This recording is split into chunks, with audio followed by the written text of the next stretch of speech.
And I'd like to ask Jody if she would please lead us in the pledge. Stand. Right hand on your heart. Begin. I pledge allegiance to the flag of the United States of America and to the republic for which it stands, one nation, under God, indivisible, with liberty and justice for all. Thank you, Judy. Roll call, please. Director May. Here. Director Nichols. Yes. Director Huffer. Yes. Director Cusworth. Here. Director Buss. Here. Thank you, Jody. Appreciate that. Special presentations. We have two this evening, and we're going to start off with the Trails Education Days Writing Contest Grand Prize winners. And Elaine, you ready to show us your winners? Chair Lang and directors, I'm Elaine Hagan. I represent the Conejo Open Space Foundation. And also I'd like you to meet Sherry Lakin, who is a retired CVUSD teacher, and she is the coordinator for the writing contest. So thank you, Sherry. Anyway, this year, 1,050 fourth grade students attended Trails Education Days from all 17 elementary schools. The Students' Day began with a 1-hour nature hike through Wildwood Canyon. Their hike leaders included many volunteers who have extensive naturalist experience, and most of whom come back year after year to lead multiple hikes. Following their hikes, the groups attended 3 workshops focused on ranger careers, which was hosted by our fabulous Costco Rangers, indigenous birds and animals, and trail safety and courtesy. And many volunteers, plus the Costco Ranger staff, make the program possible every year. You'll find videos and further information at COSF.org. The Conejo Open Space Foundation provides funding for the program and for the writing contest. And I'm going to let Ms. Lakin tell you a bit about the contest and what she brought to it, which is quite remarkable. And then she's going to introduce the winners. We have 4 of the 5 winners with us tonight. I am totally unprepared to say anything. As far as the writing, we have tied together the standards, the science standards with the writing curriculum to see what the students could put together from their understanding of science with their understanding of the hike. So they were not, some of them were out there taking notes, right? Were any of you out there taking notes or taking them here? Yeah, so they had a lot of good information, and these were the top of the top. We did read over 1,000 essays, so you should be very proud of yourselves. Yes, I know, and I retired too. Okay, I would like to introduce June Crow. And would you like to all of them? Okay, and Carolyn Way, and Nicole Fetchy, and Emerson Kuther.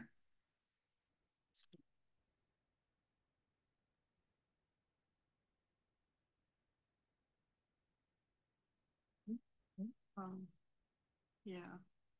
Anyway, thank you all for working so hard and doing such a great job. And we know you're going to have great careers in writing, and your future schoolwork will be great because you're already good writers. So thank you. And I wanted to mention that a group of retired teachers judged the contest, including our own Director Cusworth, who is also here tonight, and she'll have some words, I'm sure, about the contest. So thank you. And will there be any more information from you? We should say that the 5th winner from Earth's Magnet School, Arush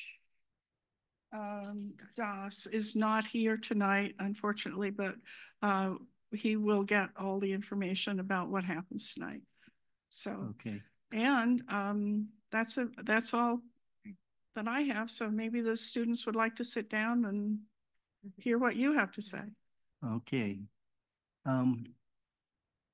Obviously, this is an exciting night for you, the winners, but it's also an exciting night for us, the board members, who have an opportunity to see those who have, and we've read all of your essays, and they're spectacular, and I learn information, and every year we have this program, and every year I learn something new. So keep up the good work. And at this time, I'd like to ask any other board members who have comments, please share it. Director Huffer. Yeah, I'd just like to congratulate each of you, 4 young ladies, to be among the top 5 amongst all of the young folks who submitted their essays is really, really impressive, particularly in this day and age when so many young people are accused, I guess, of not being able to write. You 4 young ladies went way above and beyond and proved that young people can indeed write. I did have a chance to read all of your essays. I wish I could have written that well back when I was in your grade. Honestly, I wish I could write that well now. But what you all observed while you were out there, and how you translated that to paper was absolutely wonderful. So as Director Lang said, this is one of our favorite evenings every year when we get a chance to read the essays and, more importantly, get a chance to meet the young people who wrote the essays and had a chance to participate in our program. So I said, congratulations, keep up the good work. And we're hoping that some or most of you continue your interest in the outdoors, and maybe someday you too can work for the Park District. So thank you. Thank you, Director Huffer. Before I ask Director Cusworth, we have someone who has just joined us. Would you mind introducing him, please? Arush. This is Arush Das from Earth's Magnet School. Congratulations.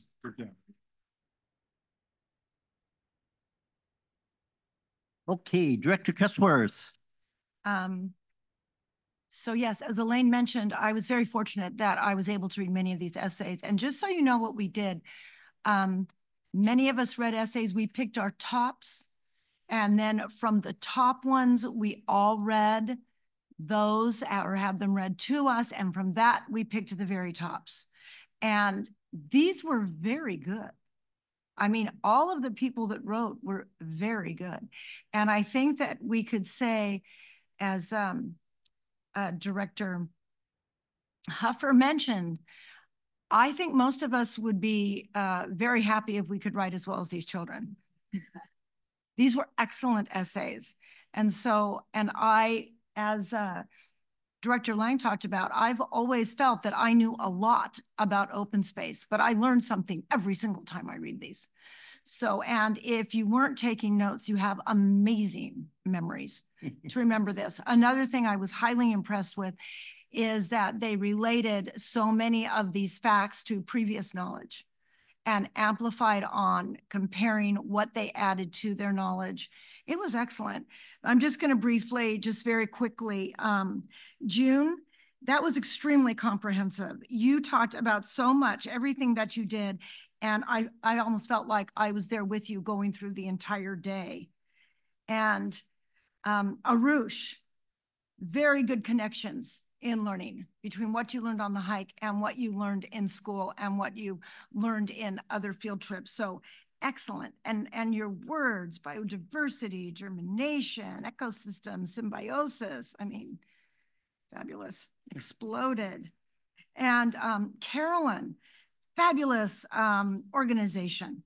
I loved your use of words, making a very good connection through your entire place with your first, your secondly, last but not least. So you did a very good job in your organization of this essay, and and vomit on predators, yuck. I mean, it's very, Very personable. And then Nicole, lots of information on here. Excellent use of adjectives. Okay, I'm not going to start quoting from all of these. It was great. Emerson, every paragraph was well organized. You had excellent beginning and ending thoughts in every paragraph that you had. Lots of details, great adjectives. As I said, I would be thrilled if I could write this well. Well, I hope I can. I was a school teacher, but anyway. But your teachers have done well. You have excellent memories. And makes me the happiest is please teach your children and your parents and your siblings the importance of open space. What is one of the things that makes this such a wonderful community to live in, and we don't want to lose it. And we need you to understand the importance, which by these essays you do. Thank you. Thank you, Director Cusworth, and don't expect similar critique because we're not teachers. Director Buss. Yeah, so as a real estate agent where we use horrible grammar all the time in our property descriptions, I will say that your grammar was amazing. And I am going to show these to my third grader so that she can prep herself for fifth grade to make sure that she makes this top 5. You guys, it was amazing. I felt like I was there. I love learning all the interesting facts. And I hope you guys had a lot of fun putting this together because we had a lot of fun reading them. So thank you for taking the time to do this. Thank you, Director Buss. Director Nichols. Thank you, Mr. Chair. Well, thank you all for taking the time to do this. I know maybe some of you thought this was just another assignment and it had to be done, but I hope you enjoyed your time out in the field, out in Wildwood. How many of you, this was the first time you went to Wildwood? Okay, so it's the first timers out there. Awesome, that's great. Well, we've heard about this program from Elaine Hagan and the Open Space Foundation for many, many years, and we've been through this many times. But as has been said, this is always very exciting to see how well you put your thoughts together and then actually commit it to paper with what you experienced on the ground. It's great to see that combination.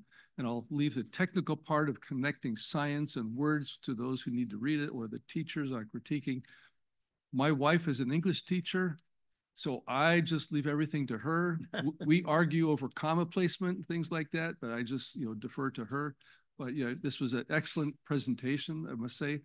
I do like to see the fact that the Rangers actually taught you what they told us through Elaine. They're going to teach you, so they're doing their job. Appreciate that.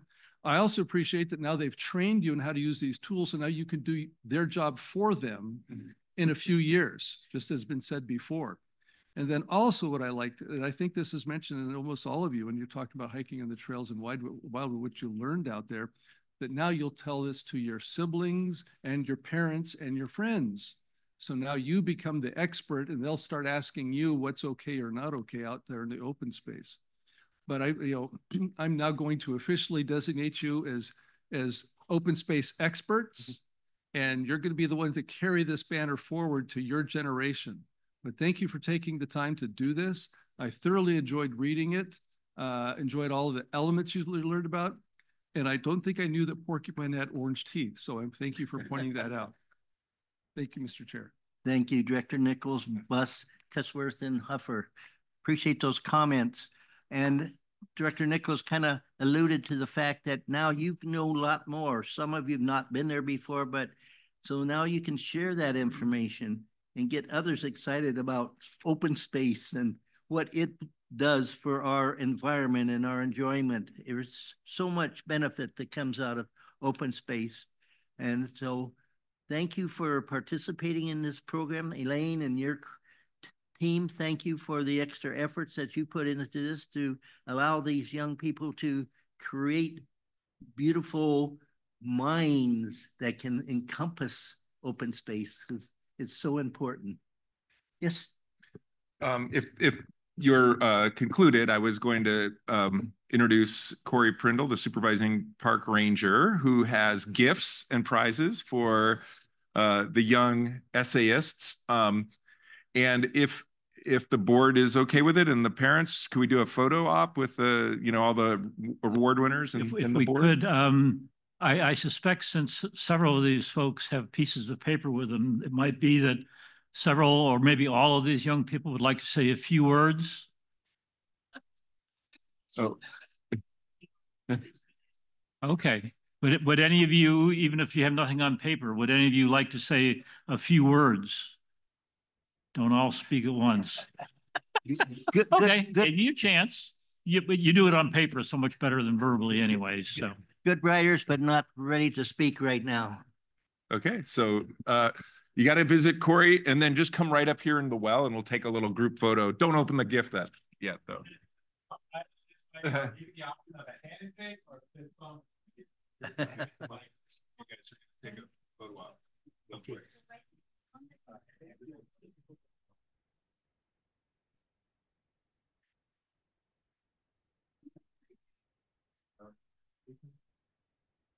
Taller people in the back, not quite as tall people in the front. So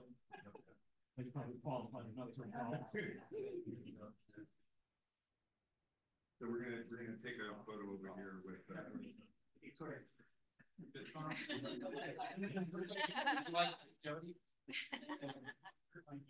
Corey, jump in.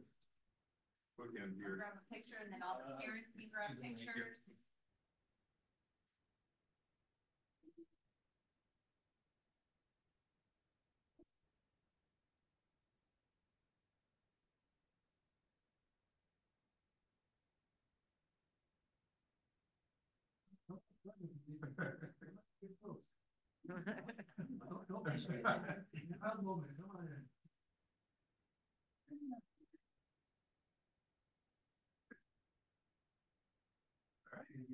Thank you.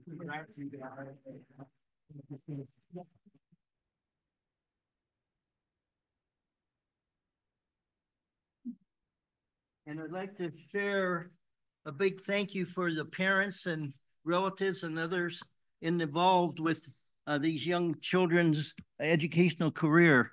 You're showing your support is very beneficial. So keep up the good work and keep on raising great kids. We appreciate that. Anything more? Okay, that's it. And we've got a long meeting coming up, so do not feel like you have to stay and go through the meeting with us because it's not as exciting as a tour of Wildwood and so forth. So thank you and God bless. Yeah.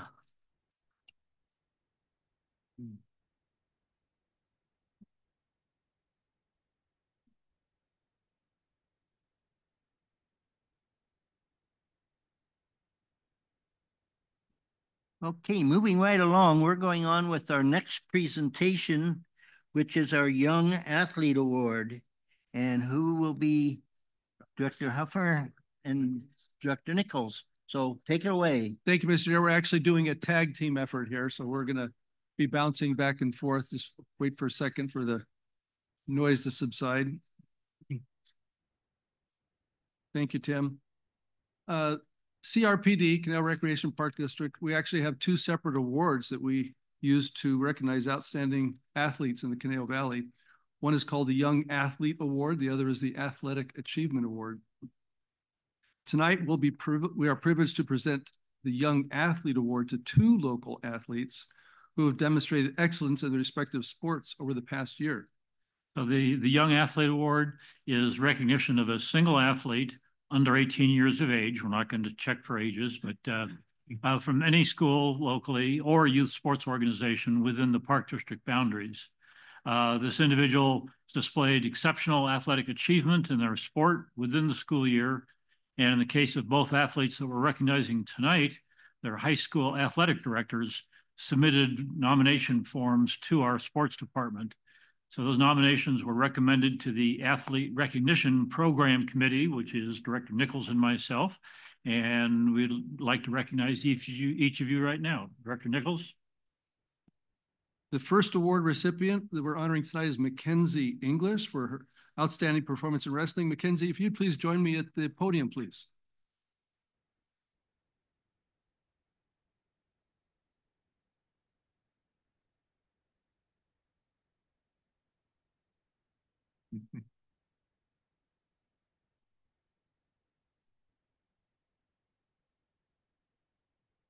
before I read the prep here, I first must state, I remember learning how to wrestle first when I was in junior high, middle school. We had a very ambitious physical education program, and we learned all the different sports. And I can remember enjoying learning the moves in wrestling, but I didn't enjoy the results of what happened to me in wrestling. What I learned after graduation from high school is that one of the fellows that I was wrestling became a linebacker for the Los Angeles Rams. That explained everything, and I felt much better after that.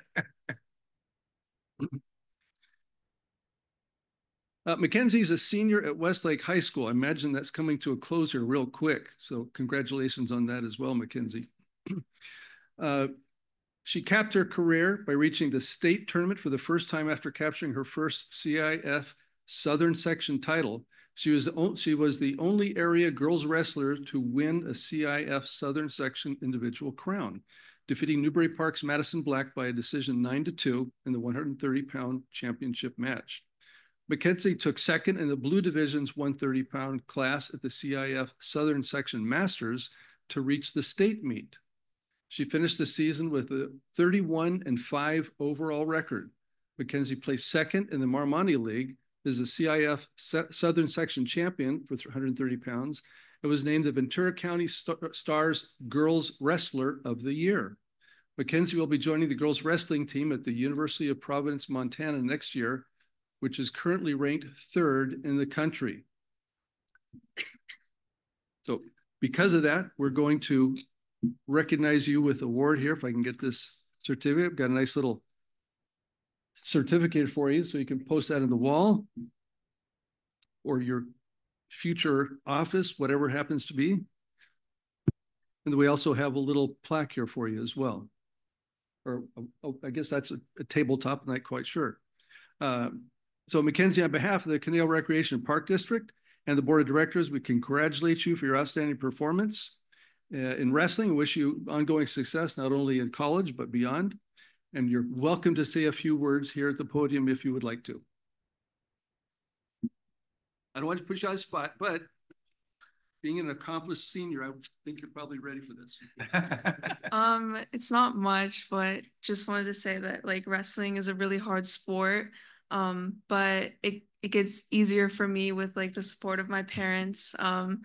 It's something that I've cried many times about because it's so hard, but they definitely have made it easier, and they're part of the reason why I'm getting nominated for this award now. So thank you guys. Oh.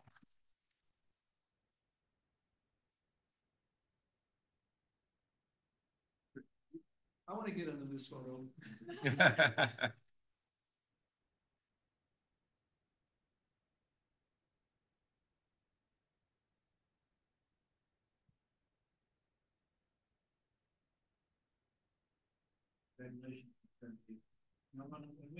I don't think they had lady wrestlers. I think only the men could participate in wrestling. So I think it's great that the young ladies have so many sports that they can participate in now.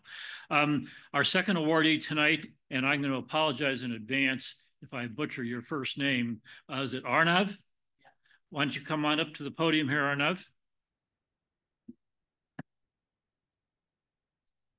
So our second award recipient tonight is Arnav Shetty for outstanding performance in cross country. Arnav is an outstanding athlete, student, and citizen at Newbury Park High School. He's been a member of the Newbury Park cross country and track team all 4 years.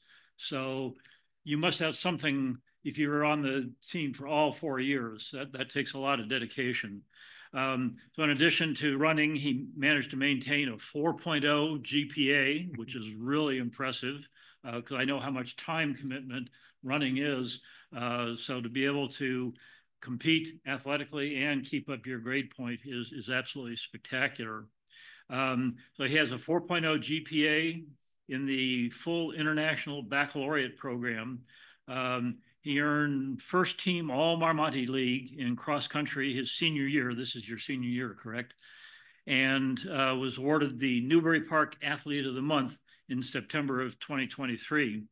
At the Marmonte League finals at Agoura High School, Arnav placed second by covering the 3-mile layout in 15 minutes, 17.01 seconds. That's fast. Helping the Panthers capture their 7th consecutive championship. 7? So you've been on a championship team all 4 of your years. That's amazing. He also secured 2nd place last season at the junior varsity championship race for Newbury Park in 15:57. So you managed to shave off 40 seconds between last year and this year. That's pretty impressive.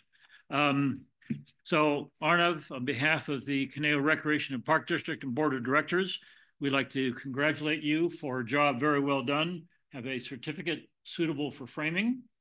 And we have a beautiful desk award that you can put somewhere. I believe you're going to Harvey Mudd in the fall. Ooh. So, and you're going to be running at their cross country team, I assume. So great. So again, congratulations. If there are a few words you'd like to say, you're more than welcome to. Thank you for selecting me for this award. It's an honor to have it. Obviously I couldn't have done this without my coaches. My teammates have been pushing me all 4 years. And then last but not least, my parents. I couldn't have furthered my passion of running at all if they hadn't been had my back for all these years. So thank you. Yeah,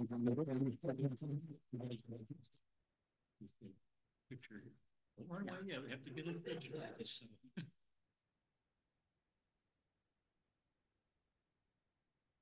Thank you.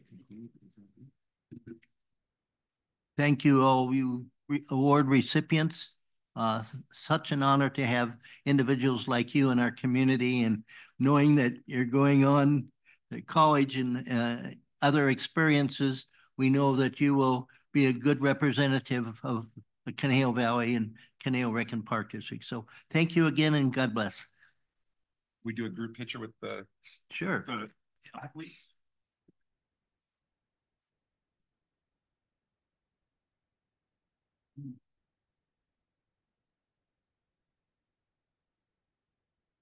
You guys are in the Olympics. We just want to say we got to take a photo.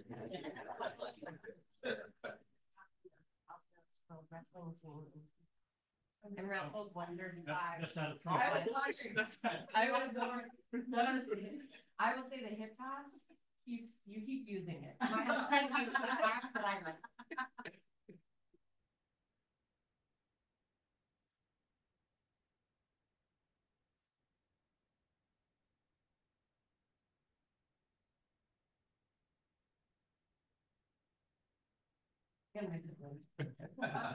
I'm the police once. That's amazing. So they never had me as a girls team, so we only wrestled. Yeah, that's like how it is now. Yeah, that was the only girls team. Yeah. It was like the special lady. Lisa was a wrestler. No, Did you know that? No, I didn't. I just knew Right. I had no idea you were a wrestler. Yeah. Oh, come on now. So you took them out of the soccer. You were a wrestler. That's. I came back from Calabasas High School and I didn't want to play soccer, but I still wanted to. So my friends convinced me to join the wrestling team, and the coaches were so pissed. They were like, "If you had wrestled, you would have gotten full ride, CIF, all this." Because soccer. So if you wrestle above 135, a boy will beat you every time. But if you wrestle below, because it's not about upper body then, and soccer players, their strength is in your hips, and also being 18 and getting in a ring with a 135 freshman, he's like, so it was, yeah. That's awesome. I've never been pinned by a guy. I got pinned one time. That's awesome. Congratulations. Yeah, so it's. Do you have any photos? Of when I wrestled. Yeah. No, back, it was a long time ago, 25 years almost. Well, my daughter, she was on the first Thousand Oaks wrestling team. So, she's younger than you are, because you're more closer to Anna's age. I'm But wait a second. 2000 is when I graduated. So when did Leah graduate? That was the first girls wrestling team. Okay. Great opportunities to share some great athletes and other in both scholars, writing skills also. So we're now moving on to item 4, items from the public. Do we have any public? No public. Item number 5, approval of the agenda. At this time, I'd entertain a motion. I'll move approval. I'll second it. We have a motion and a second to approve the agenda as presented. No comments or changes. All in favor, say aye. Aye. Opposed, abstentions, hearing none, that motion will pass. Item 6, consent calendar.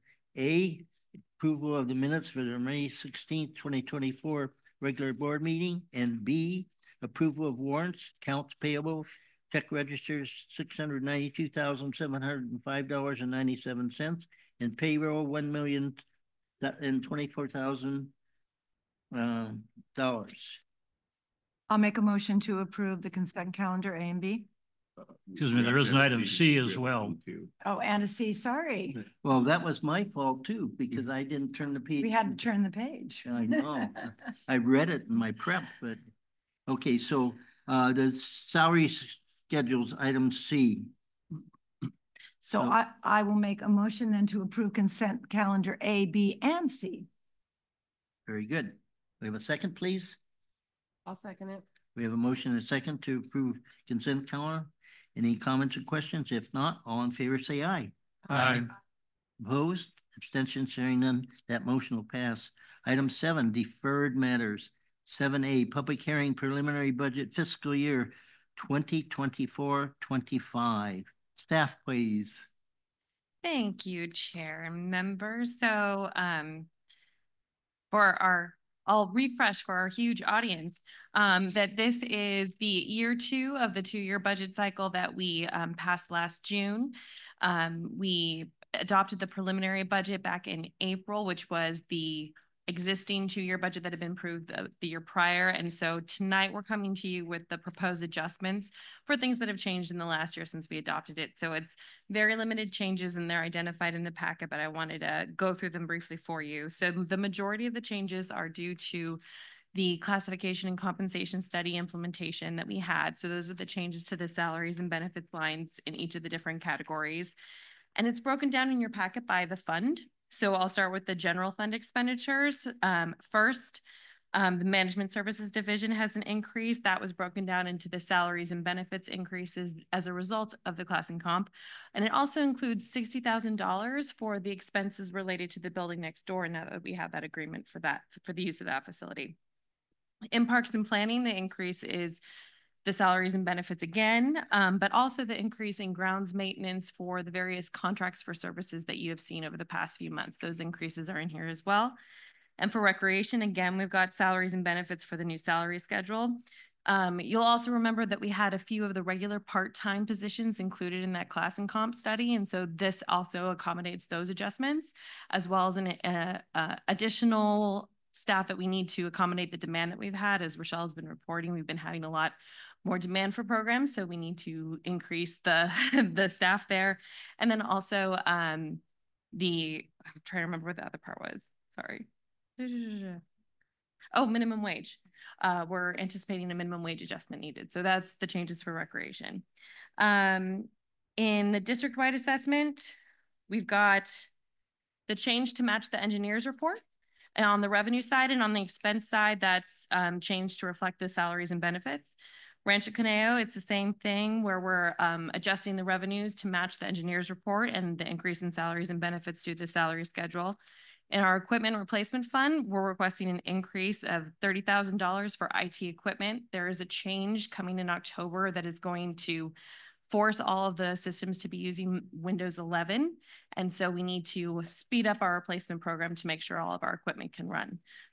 So we'd had the money set aside and it's just speeding up our replacement program. And then finally, our capital improvement plan, we wanted to increase from $118,000 to $130,000. And that's going to be an item later tonight about what those grants are for.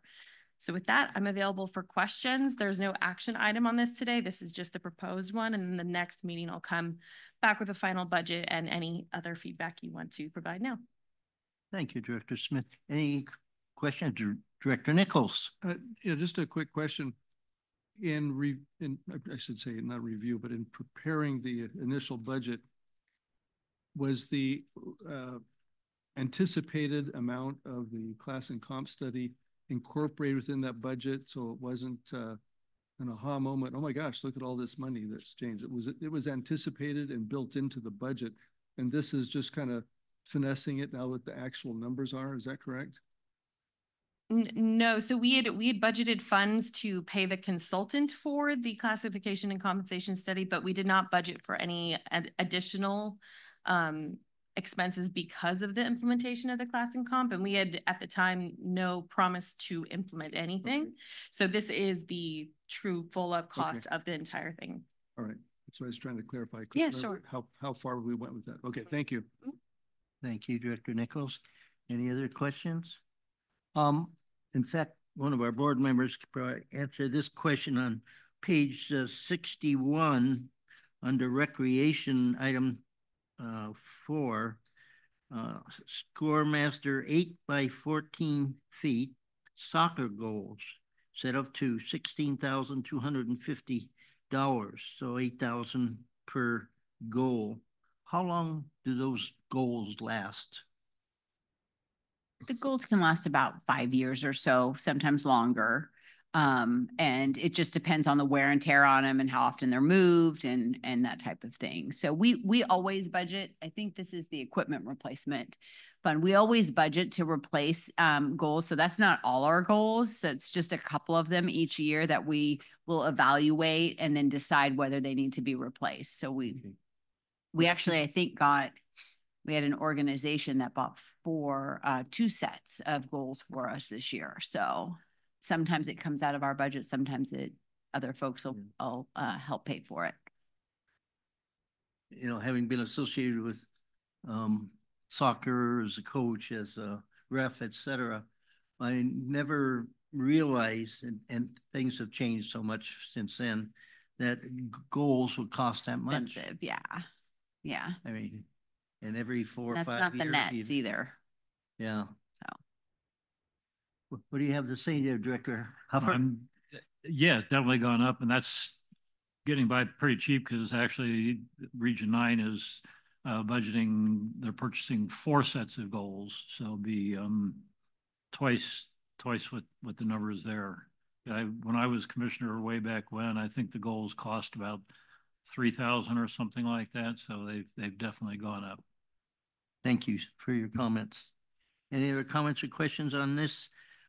This is not an item that we'll be voting on, if I recall correctly. This proposed adjustments, consider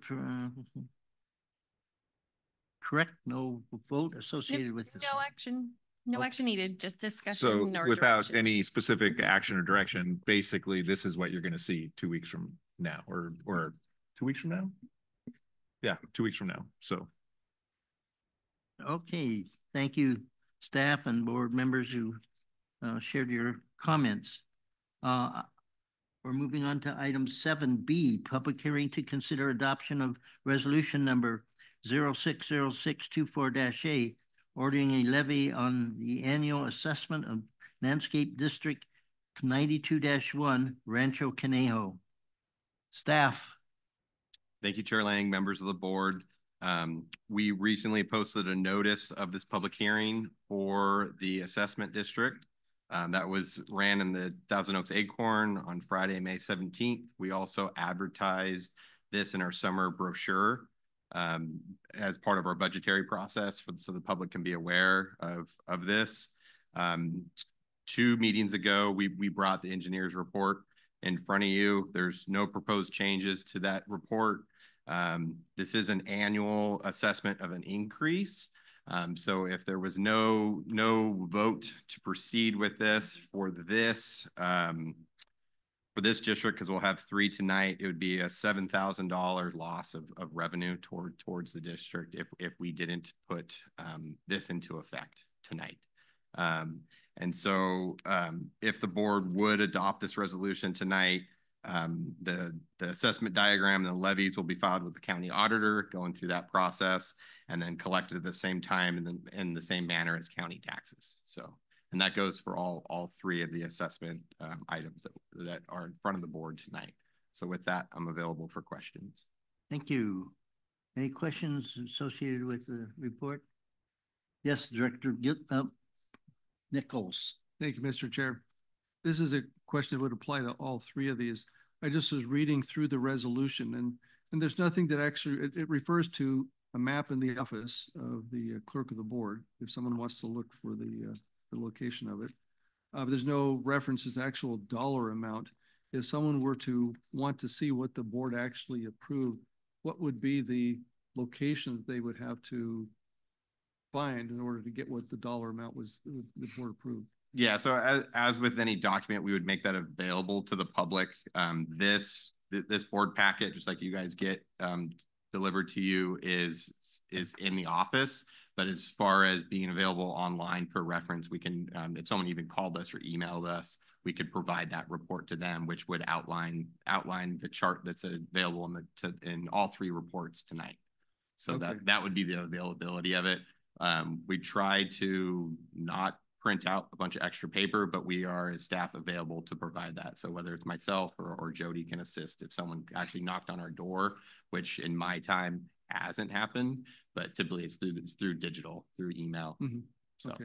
All right. I just was curious if someone wanted to track that down. So thank you. Thank you, Director Nichols. And thank you to Director Mooney for your report. As noted, this is a resolution. I'd entertain a motion. Director Lang. Yes, I'd like to move that we adopt resolution 060624-A to be read in title only, all future readings to be waived.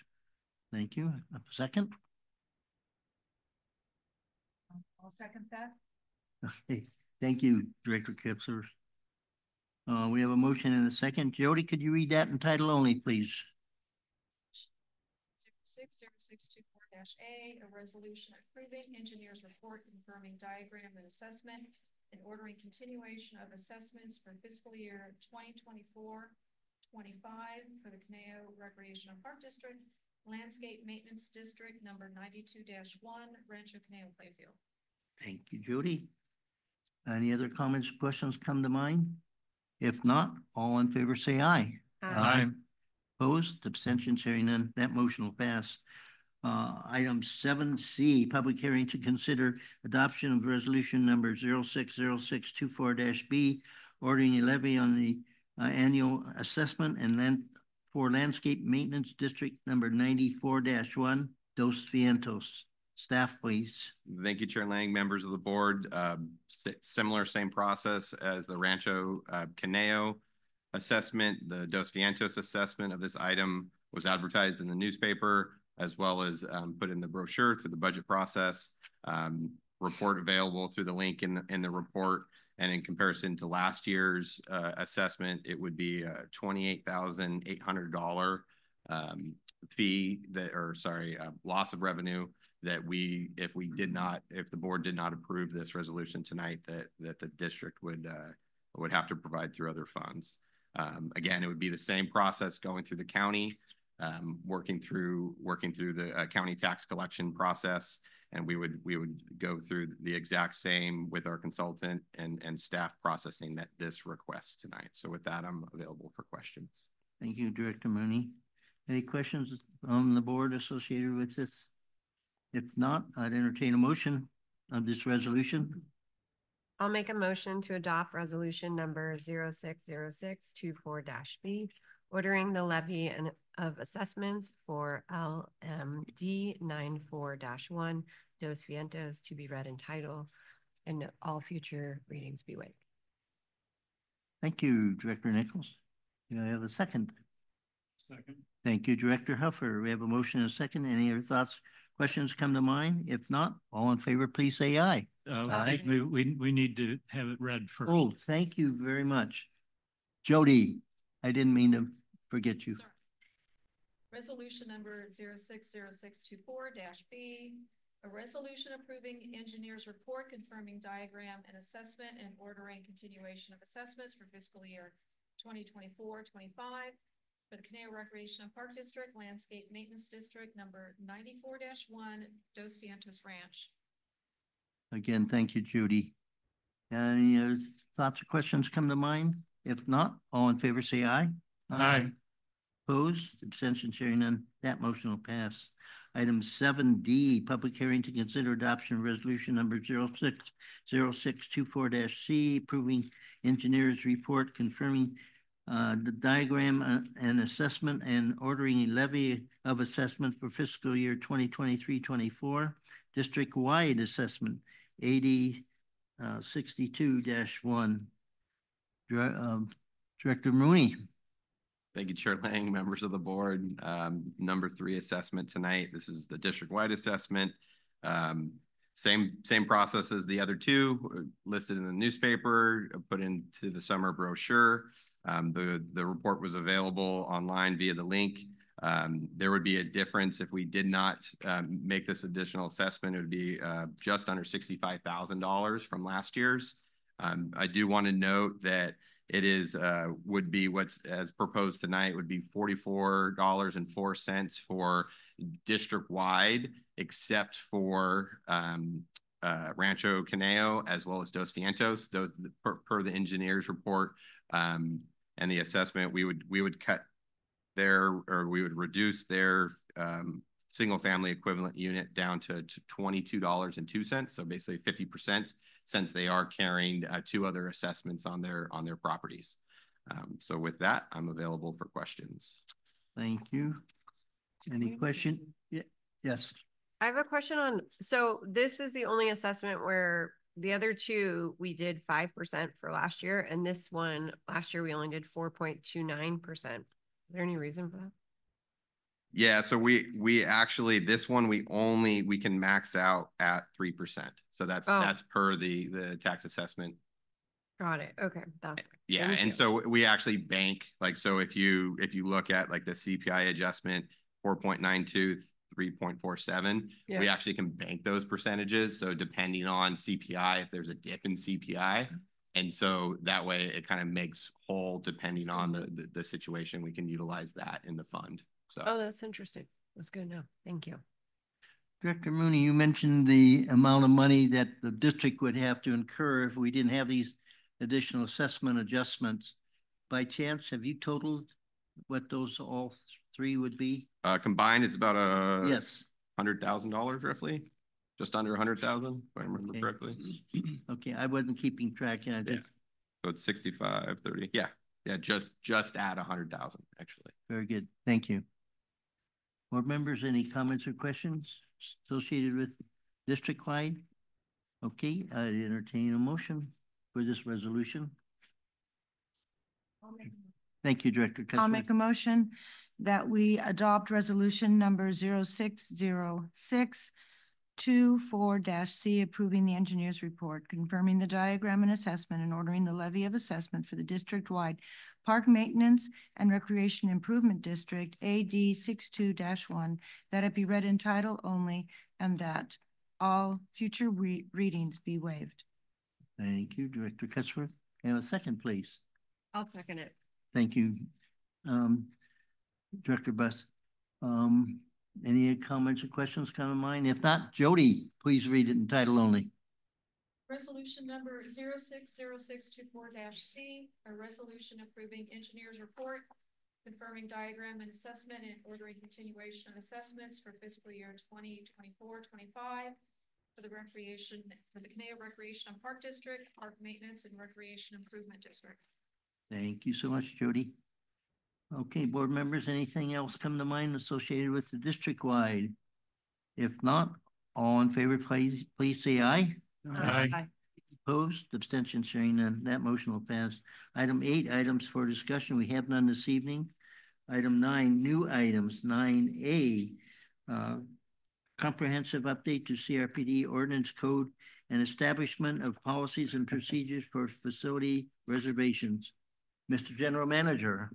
So I want to compliment the board. It's 10 to 7, and I told Jocelyn she didn't even have to get here till 7 because I'm like, there's no way we're going to start before 7 o'clock. So she said, nah, I think I want to get there on time. So great job. So I'm going to start by introducing Jocelyn. Jocelyn Corbett is an associate with Dapier, Rosenblit, and Leapback. It's a law firm on the West Side. She works on municipal code enforcement matters in a number of California cities. She does that, through a private firm helping cities out, but she also has been in-house for a bunch of years with the city of Lancaster as assistant city attorney. I knew that we were fortunate to have her when we were groaning through all the minutia of the code and everything. And she said, I like drafting code. She's like, I like this. So I was like, okay, good. We have a good attorney here. So welcome, Jocelyn, and thank you for being here. So I'm going to kind of walk through this a little bit methodically, but I'm not going to try to overdo it. So we do have a staff report that is starts way back on page 90, 89. So our staff report starts on 89. Attached to that staff report, we have our existing ordinance manual. That is from February of 2020. That was the very last time we amended it. And we did that right as the pandemic started. And if you remember, what we did was we prohibited smoking and vaping in parks, and basically said you can do it in parking lots, but not parks. So that was the last time we had amended the code. It's been amending the code and updating it comprehensively has been something on our to-do list for quite a while. A big part of that reason is sometimes we'd be flipping through the code and things just sometimes didn't feel like they were in logical order, or not really, it didn't make sense why this section was here and not over there. So one of the goals is just like, let's get this better organized. And then as we're doing that and we hire an attorney, let's make sure we're, keeping pace with the latest development and, changes in federal and state law, but also case law as the, courts, make rulings over the years. So we feel really good about this effort. Our goal was, as staff, our goal was not to change things or try to create new things. It's more like, let's keep the same rule book and culture that we have that's kind of connected with that rule book, but let's bring it up into 2024, and that'll hopefully be good for quite a few years going forward. But I do want to kind of walk through some of what's going on here. Again, I want to make sure that the intent of the code is to sort of establish the norms and rule book for how we kind of all work together and use our parks together. So, for example, we have, I think, over 60 different, sports fields and 50 different user groups, and, all the inside of the buildings, and just all those people sharing a common resource is a recipe for sort of discord. And I think what we do with our ordinance manual and now with the policies and procedures for facility reservations, our objective is to kind of keep harmony and have a good cultural understanding among the whole community about what it is to all get along and use our parks together. So why I'm kind of emphasizing that is these are the rules and the don'ts, and we tell you what we should and shouldn't do, and we have rangers that'll, give you tickets. That's not the objective, although in a very few instances, Corey's here, but in a very few instances, we have to, at some point, write a citation or ticket. And we want to make sure that process is sound. And that's what Jocelyn's really helped with. So if you wouldn't mind, let's go to it then. So we're going to skip right over the old ordinance, the February 2020, and we can go to the new table of contents that starts on page 128. And that new table of contents, we're pretty darn close on the numbering, but we know when we come back to you with the final version for the first reading, we know some of the section numbering will change because we still have to do a sync up with the Costco ordinance manual. And we want to try to make it easy on the rangers so that similar sections from the Costco ordinance to the CRPD ordinance are in alignment. So if they remember, oh, that's a 208, it's a 208 for both Costco and CRPD. So that'll be the goal with the numbering clarifications as we go forward. But the other part of this table of contents is it's a key to the root language in the old ordinance to how we use it in the new section. So you can, if you really wanted to, you could go see, is that the exact same wordage, or if the words changed, where did those different words come from and how did they change? So that key there is on page 128 through 130 are the the new section numbers and where they were derived from. So I'll get into it then with the code. The code starts on page 131. And Article 1 is really just those general provisions. It's kind of setting the table for the code. And probably the most notable thing here are two sections. Section 104, the definitions. We pretty substantially expanded the defined terms compared to the old ordinance section. So there's a bunch more defined terms, just so that, again, I think it's a lot of precision and clarity with an attorney drafter helping us kind of update it. And then probably the other noteworthy section there is maybe 107. The language isn't really, the concept's not new. There has been the appeal right, but we took it was in a few locations throughout the code and we kind of consolidated it. That's on page 136. But that concept is if a staff says, hey, here's your permit, and they say, I don't like this permit, it doesn't make sense to me, it's not fair. There's a procedure for people to kind of object or suggest that, our staff didn't get it right, and that's to come to me. I'm supposed to look it over, and if they don't agree with that, then it comes to the board. So there's a process for someone administratively to sort of say, hey, I don't feel like I'm being treated fairly. I need some sort of relief. So they don't necessarily have to go right to court. There's an administrative process. We can kind of review decisions that are made by staff in the field if necessary. And again, my decision can be reviewed by the board. And those are probably the noteworthy sections and articles in 1.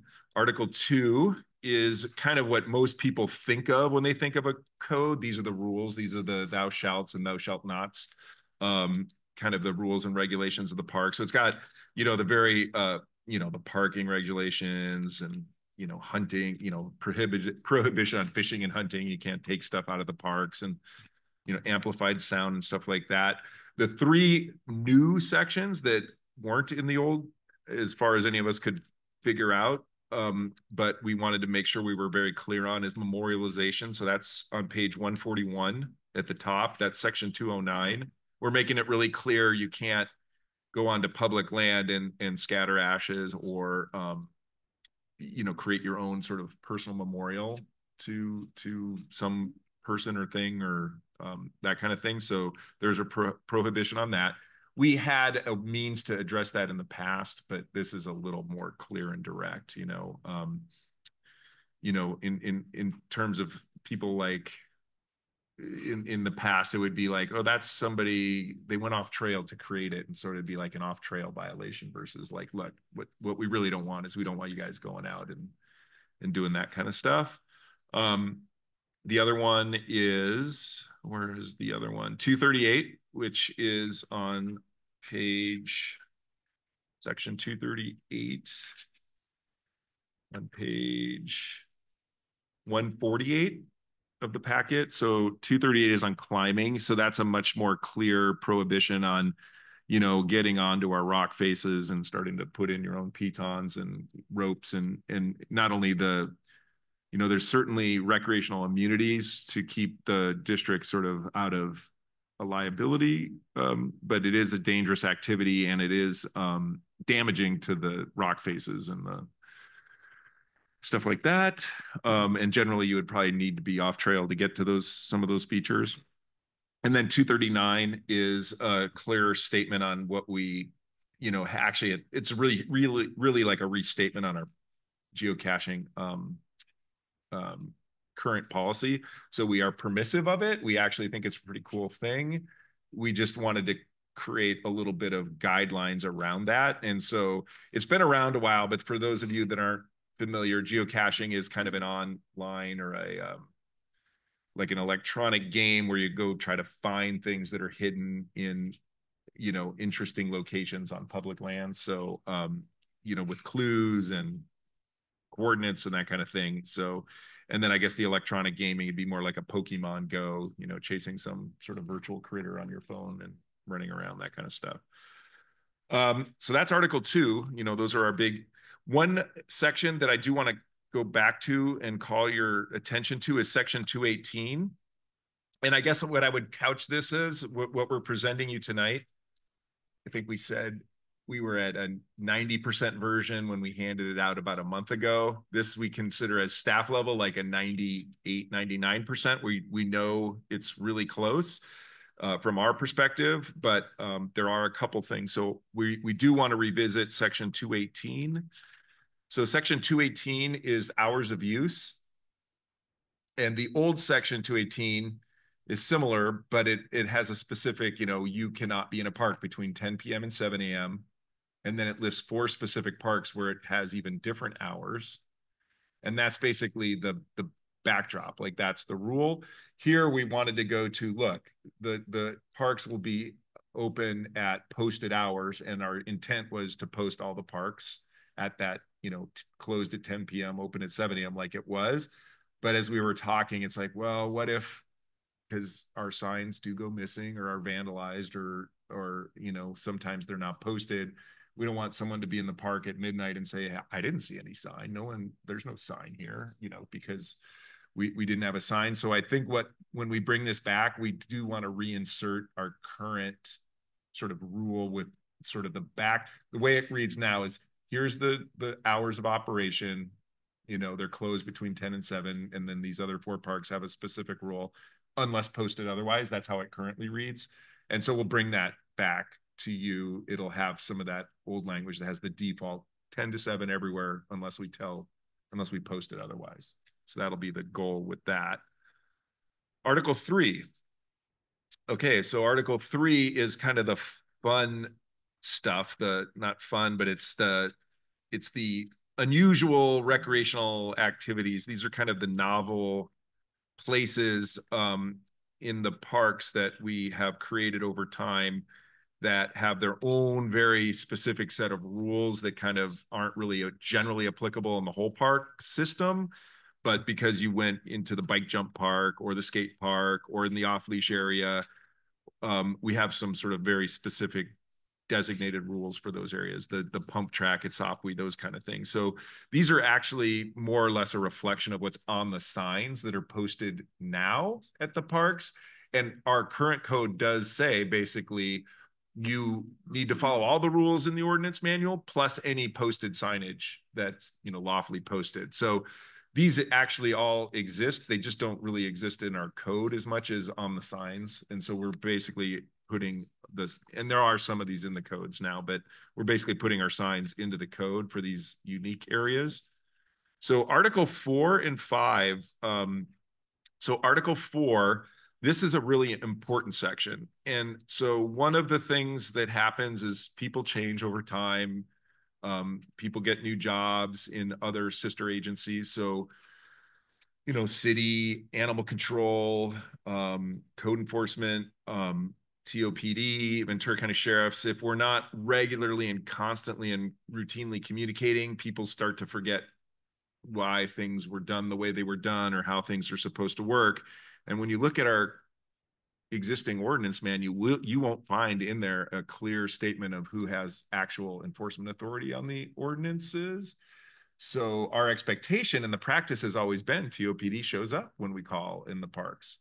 Animal control, it's been a little less than reliable, but we've gone back and forth over the years on animal control. But one of the things we found out from both the Ventura County Sheriff's Office and through them, the DA's office, is they would really like this clarity on Section 402, which is the enforcement officers who can come onto district land and issue citations or enforce these ordinances.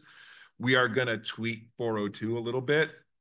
As we've kind of looked at it further, we don't have the animal control officers listed in there. So we're going to add that as one of the enforcement officers. And we're going to kind of distinguish 1 and 2, which are district park rangers and Costco rangers.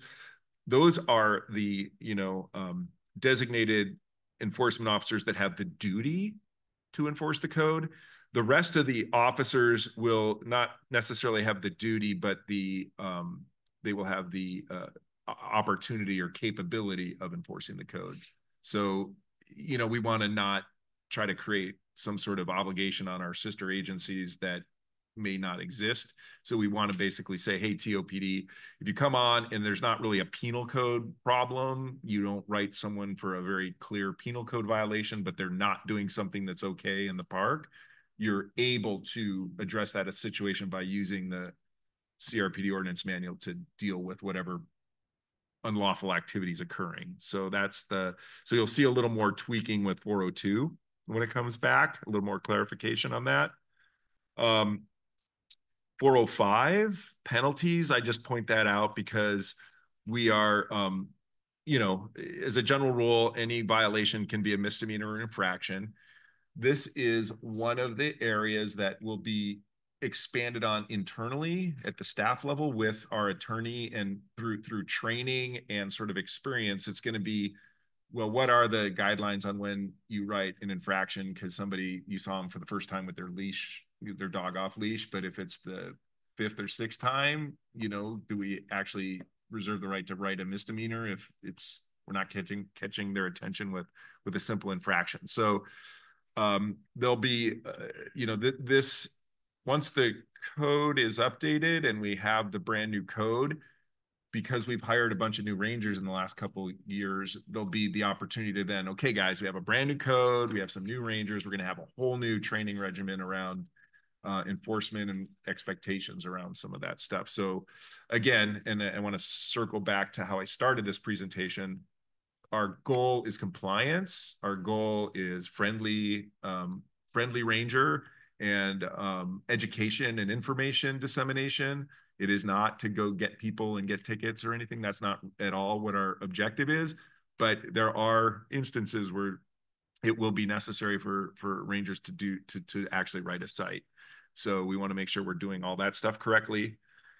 So then we come to the final article, new article in the code. It's Article 5, and that's on page 157. And this is an entirely new section.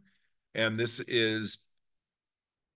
I think when our code was first drafted, the administrative enforcement provisions weren't even allowed. Like, you couldn't do this. This was not something that courts contemplated, and probably the courts weren't as backed up as they are now.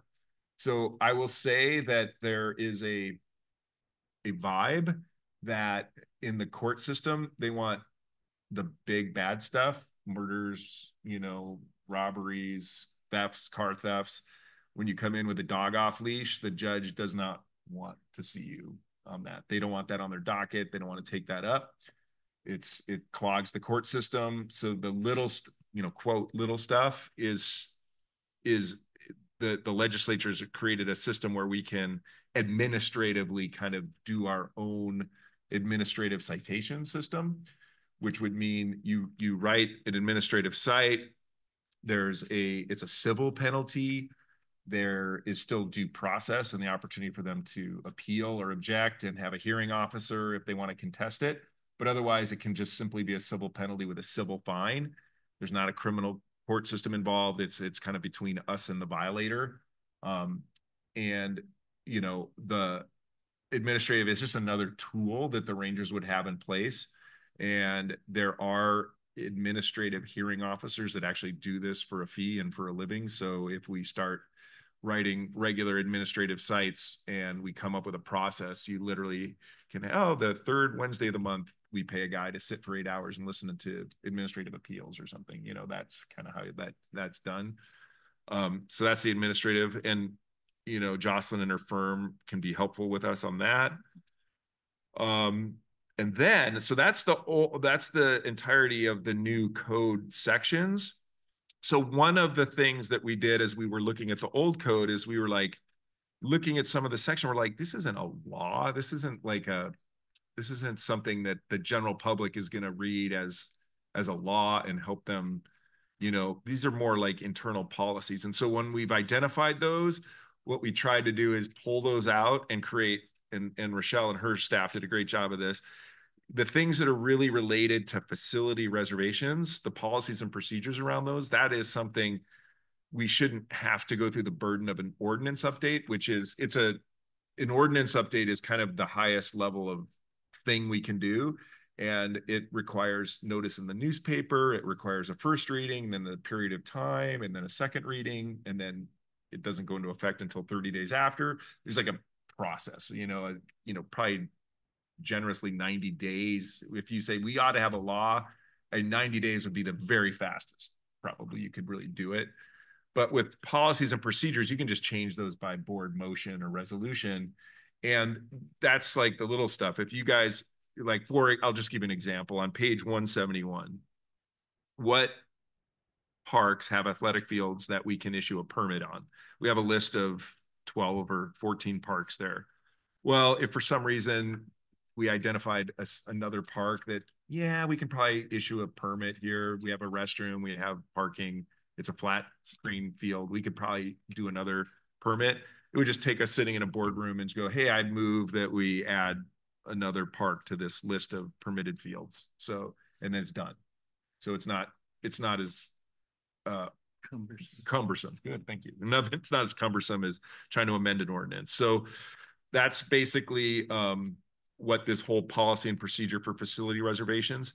And we're bringing it to the board as a board level policy and procedure. So staff doesn't change it. They can't, they have to follow it. It's not our internal administrative policy or procedure. It's a board level. So, these are the rules that we would all follow when it comes to facility reservations. And Rochelle and her team worked a lot on them. This is largely the same as what is currently in the actual ordinance or in our existing policies and practices. I think the only real new bits were dealing with the pool stuff, which we didn't really have in the code before, if I'm not mistaken, right? Yeah, section 5 on pools is really the only And permit changes. Oh, the fee unrelated to permit changes and the frequencies thereof. So otherwise, this is actually just a reflection of what we currently do that is currently in our ordinance and in our staff practices for issuing permits. So with that, I have spoken by far the longest of anyone so far, but I did want to methodically go through it. Again, staff feels like we're presenting you something that's about 90% of the way, 98% of the way there. We're interested in your input or thoughts and questions.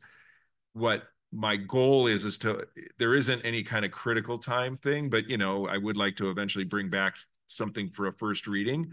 So my thought would be from this point on, if you guys had specific sections, I know I mentioned a couple sections we know we're going to tweak from what you're reading here.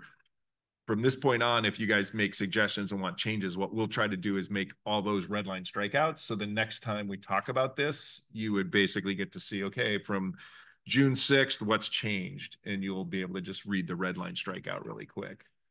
So, and we would bring it for either if it's not, if it's kind of minor stuff, we can bring it for an actual noticed first reading.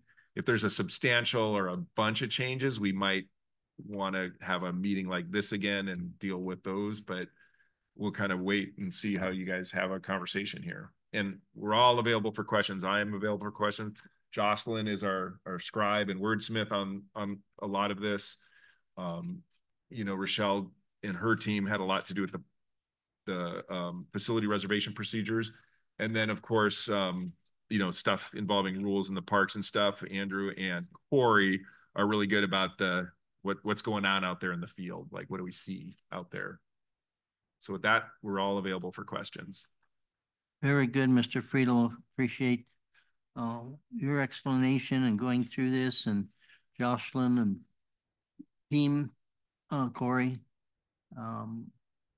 It's important, a lot of, quote unquote words, paperwork, etc. But it is important, and especially in protecting CRPD in the legal sense. Board members. Up down at the other end. I want to look at this end. Oh. Go ahead, Director Nichols. Okay. I do have a few questions and comments. I'll try and go through pages as I come across them. Thank you. I don't know if these all would fit on these pages, but this is when I thought of them when I was reading something. I was looking at Section 201, use of parks, group use, and specialized use. And I remember asking the general manager, because other community members were asking me, hey, can we just show up and have like a political gathering at a park without having to go through a permit process? And if I remember correctly, the response was, yeah, each park or some parks have designated locations for that. I was just wondering if that needs to be spelled out here, and if whether that is in fact how it's handled, and where those locations are in the various facilities. So that actually right now is an administrative policy that Rochelle has in rec, and I don't know if it's a map or a verbal description of each of the locations. It's really at the staffed parks. At the neighborhood parks in playfields is not really that much of an issue. It's the staffed parks with buildings and stuff. So at each of those, we have a pre-designated location, what we consider like our First Amendment area.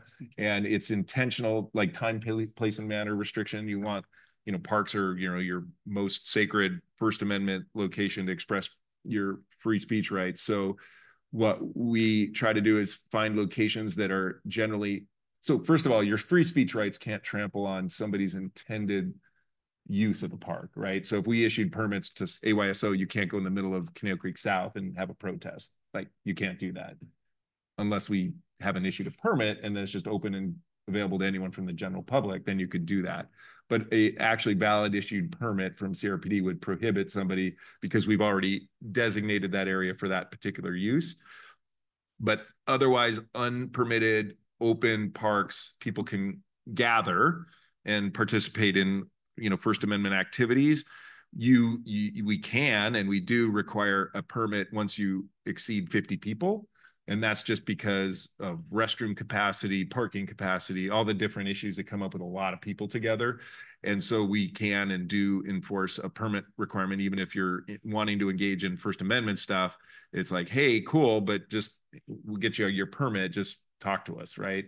So that's not a big deal. It's really not been a big problem for us. And I don't know, Rochelle, you look like you're eager to jump in. So, well, I found my memo. It's not Okay. a policy, it's a best practice. And it's administrative memo 407. It's called Public Political Issues in Parks and Outside Facilities. It does talk about some general guidelines when folks want to do something at one of our community centers. And then there's a section that has designated locations within the parks, specific to Borchard, Conejo Community Center, Dos Vientos, Thousand Oaks Community Center, and Conejo Creek North. And then also a little bit for Goble, Teen, and Old Meadows. So when we are aware of those things and someone says they want to do something, we say, here's our locations, and you can put a pop-up, you can have a table and 2 chairs, and your information stays inside kind of the pop-up where you're located. And then that way we just keep them out of ways of entrances and exits and stuff to that effect. Would it be possible to have that information available on the website so people don't have to inquire, they can just look it up?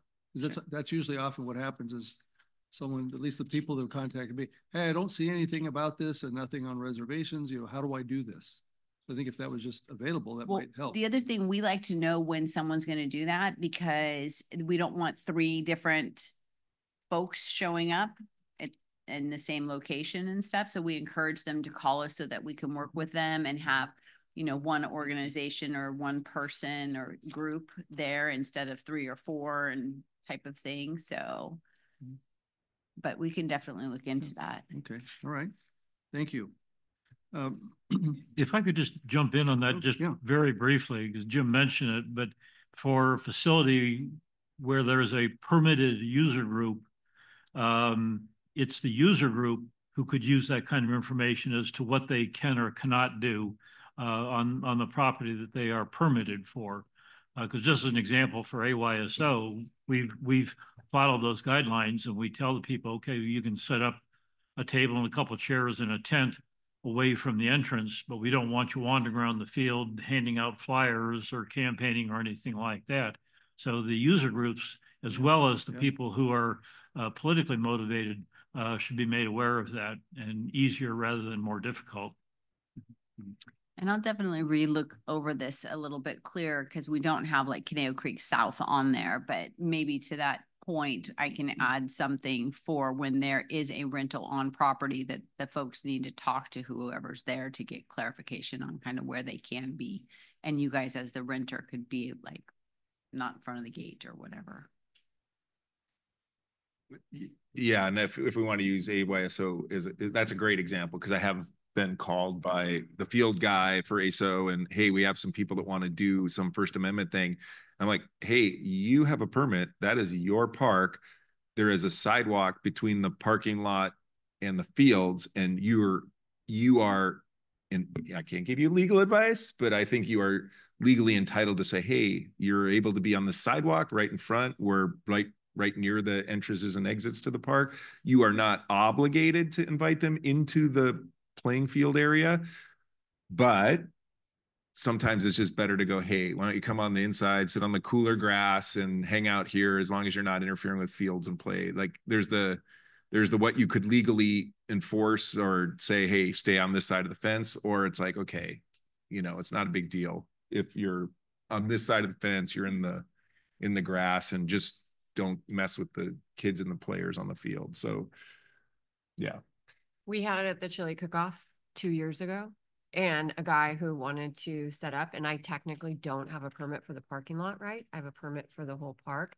And the sheriff told me that I was not allowed to, he can't come in the event because it's a private event, but I could not tell him to leave.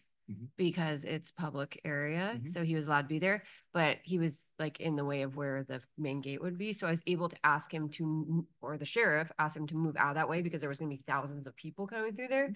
But yeah, it was interesting because I'd never had to deal with it. And I was like, okay, but you can't be right here. Right. Like this is the main gate. So you can, but yeah, the sheriff said, he's like, you can't tell him to leave. So Jocelyn's the attorney, but my understanding of the case law is that they are not entitled to block ingress and egress, or so you can give them sort of reasonable access to the public. You can't put them off in Siberia. You can't say, hey, you can go stand in that far corner of the park where no one is. You have to give them sort of reasonable access to people, but they have to be reasonable too. It's a two-way street, right? Yeah. So, yeah. Director Nichols, you have Okay, any more? thank you. And just full disclosure for our attorney, I spent a career in code development, code interpretation, code enforcement, but in the building and fire codes. So I consider myself a little bit of a code geek, so please forgive me. Oh, no, we have two of them in the room. Yeah. On section 202, item E, there's a reference to no more than 15 consecutive hours. I just was curious how 15 was determined. Was there something special about 15 hours?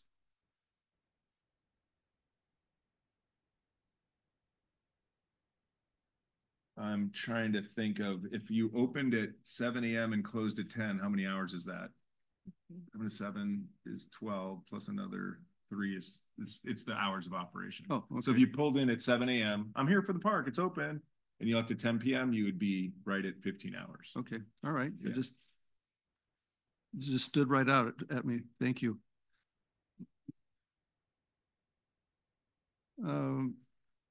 This is in reference to section 218 on page 142, hours of use. Just the one thing that came to me is no person shall use or whatever. What struck my attention is there's nothing in reference to like red flag days or fires or something like that as to when patrons could not use or must leave. And I know that's designated in the fire code and the fire marshal has authority over that, but I didn't see anything in our code for that where it kind of gave our staff the ability to say, you can't be here because it's our code.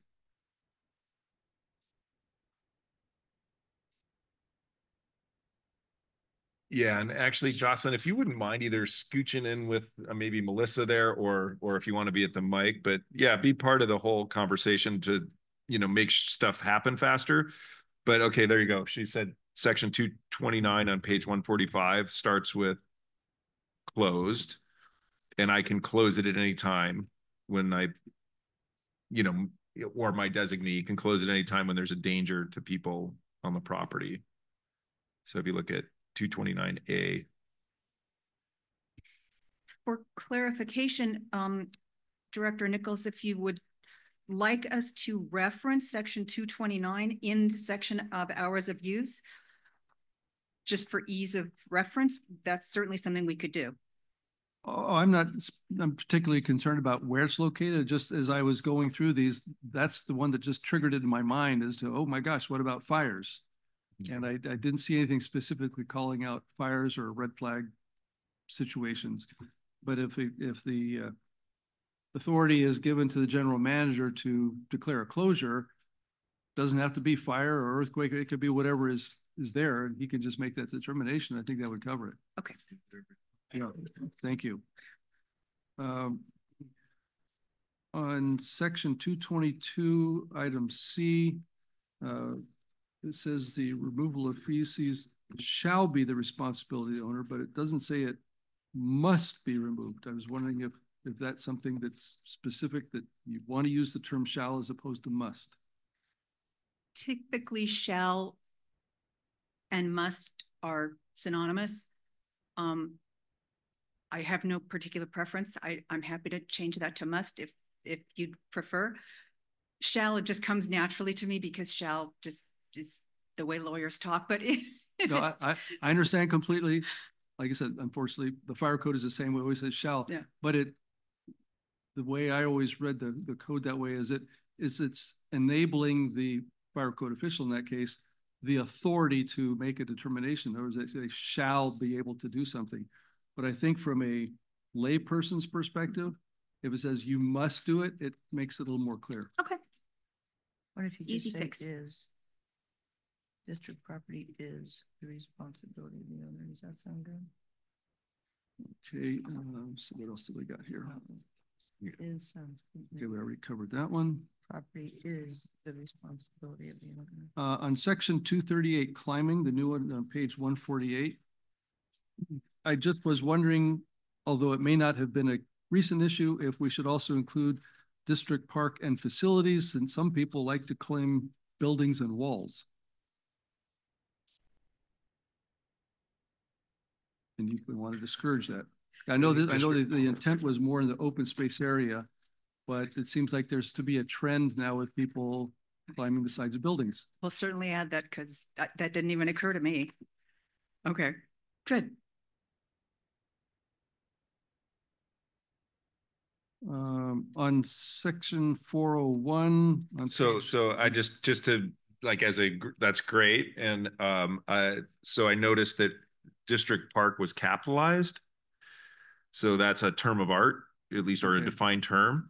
And the definition of district park shall mean all lands and facilities under ownership or control of CRPD. All right. And so, yeah, so I think we captured it with the definition, and I just like the part of my love of coding is like fewer words. That's fine. Like if it's covered words. in the definition, yeah. that works. Yeah, perfect. All right, thank you.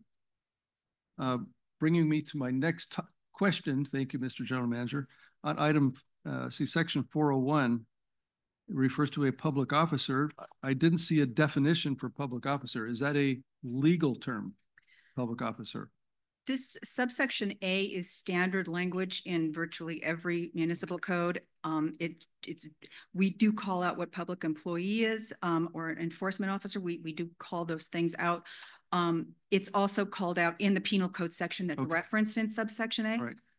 That's what I was wondering, because it does refer to the penal code there. So I thought it might be there in the state. Okay. All right.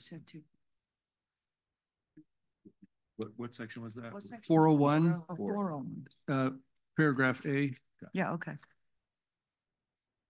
And then my last one, again, I can't take my fire hat off, I'm sorry.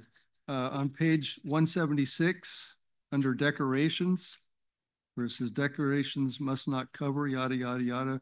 Could you also please add fire sprinklers and fire alarm pull stations? I'm sorry, what section number is that, please? It's item 3, chapter 5, item 3, page 176. And yeah, so it's in actually the facility reservations policies and procedures, which I don't. Do you have those? I have it printed out. That's a Rochelle. Yeah, but yeah, no, I'm looking at it. Absolutely, we can add those. Okay. Yeah, for sure. So, did you get that fire sprinklers and fire alarm pull stations? Fire alarm pull stations.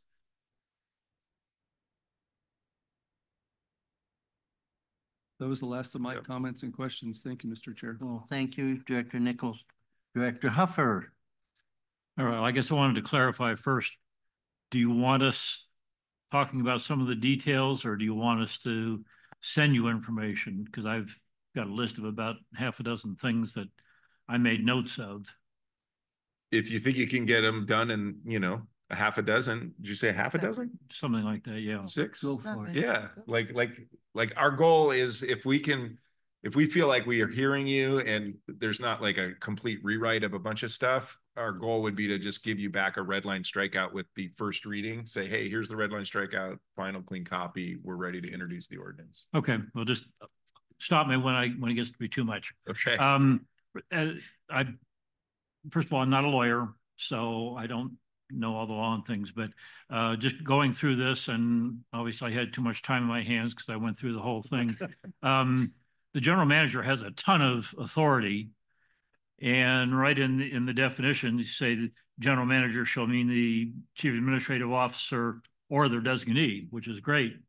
But if you go through the various code sections, most places it refers just to general manager, which designee is covered, but there are some places where it specifically says general manager or his designee. And it just seems to me, for consistency's sake, either put his designee every single place or no place. I actually tried to remove or designee throughout, and I missed a few areas. So I'll do another find and eliminate through that the whole document. All right.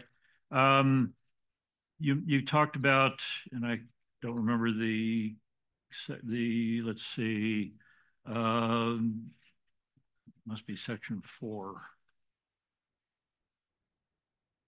402, enforcement officers said that our rangers are going to all be trained on this, said that the police and sheriff's department will have the authority to enforce all of our code, but do they have any clue what our code actually is? Or will they have any clue? That'll be our responsibility to share that with them. Actually, just so you know, I did share this with city staff, including the police chief, who shared it with county council. And I got the thumbs up from the police chief after he ran it through county council. So they're, at least, you know, preliminarily seem to be pretty comfortable with what our codes are.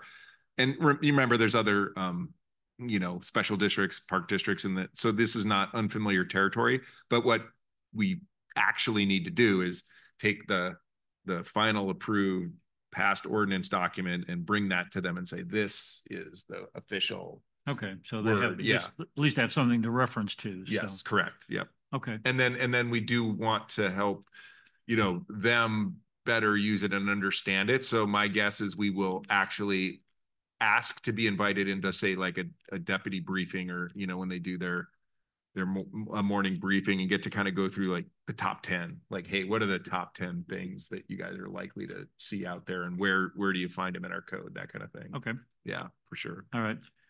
Section 209, memorialization, or however you pronounce it. I'm just wondering if there should be exceptions there, or maybe it's because staff is the only one who can go in and I'm drawing a complete blank on our circle. I mean, like for our Attitude circle? yeah, but I mean, we have on occasion, and we also have the memory garden. Again, I'm getting the wrong name, but the memory garden where some memorials were put in. So maybe there should be some exceptions. Again, up to the general manager, who has the authority to do everything. If I can jump in really quickly, we actually had a fair amount of conversation with the team when we discussed this section, and we decided as a group, and of course we can change it however you want us to, as a group, that it made sense to just say, these are the things you can't do. And if somebody wants to do some kind of memorial, they'll contact the district and say, this is what I really want to do. And they'll point them in the direction of the memory. It's the gratitude circle. Yeah, gratitude circle. And so the idea was to tell the people, you cannot do this. And if they really want to do something else, then they'll get in touch with the district. Okay, well, folks. if they can contact staff, maybe they at least say that in there, that they had that option. Okay. The other thing. Actually, might I sort of ask a question, actually, if you don't mind? So no person, so is there a presumption built into the code that I think I remember you talking about this. There's sort of a presumption or some statement in the code that says that, like, when you say no person shall, if staff are doing that thing in performance of their official duties, that doesn't apply to them, right? Yeah, the code does not apply to the district or district employees or Right. volunteers. Right. Right. Okay, I just thought it might clarify, and only because on the same section, but totally different topic, just because I happened to be listening to a podcast a week or two ago, and it may not yet be legal in California, but apparently there's something called human composting. Mm-hmm. And I'm assuming if we don't want human ashes scattered, we also don't want human compost scattered in the parks. I think those are actually dedicated land for that human composting thing. And I don't know what the rules are surrounding that, but you can't just compost any old place you want, for sure. Okay. Section 212, you deal specifically with boating in one subparagraph, and then other things. In subparagraph A, say, shall launch or land any aircraft or boat, but looks to me like section A is referring only to boats, and then B and C are referring to aircraft.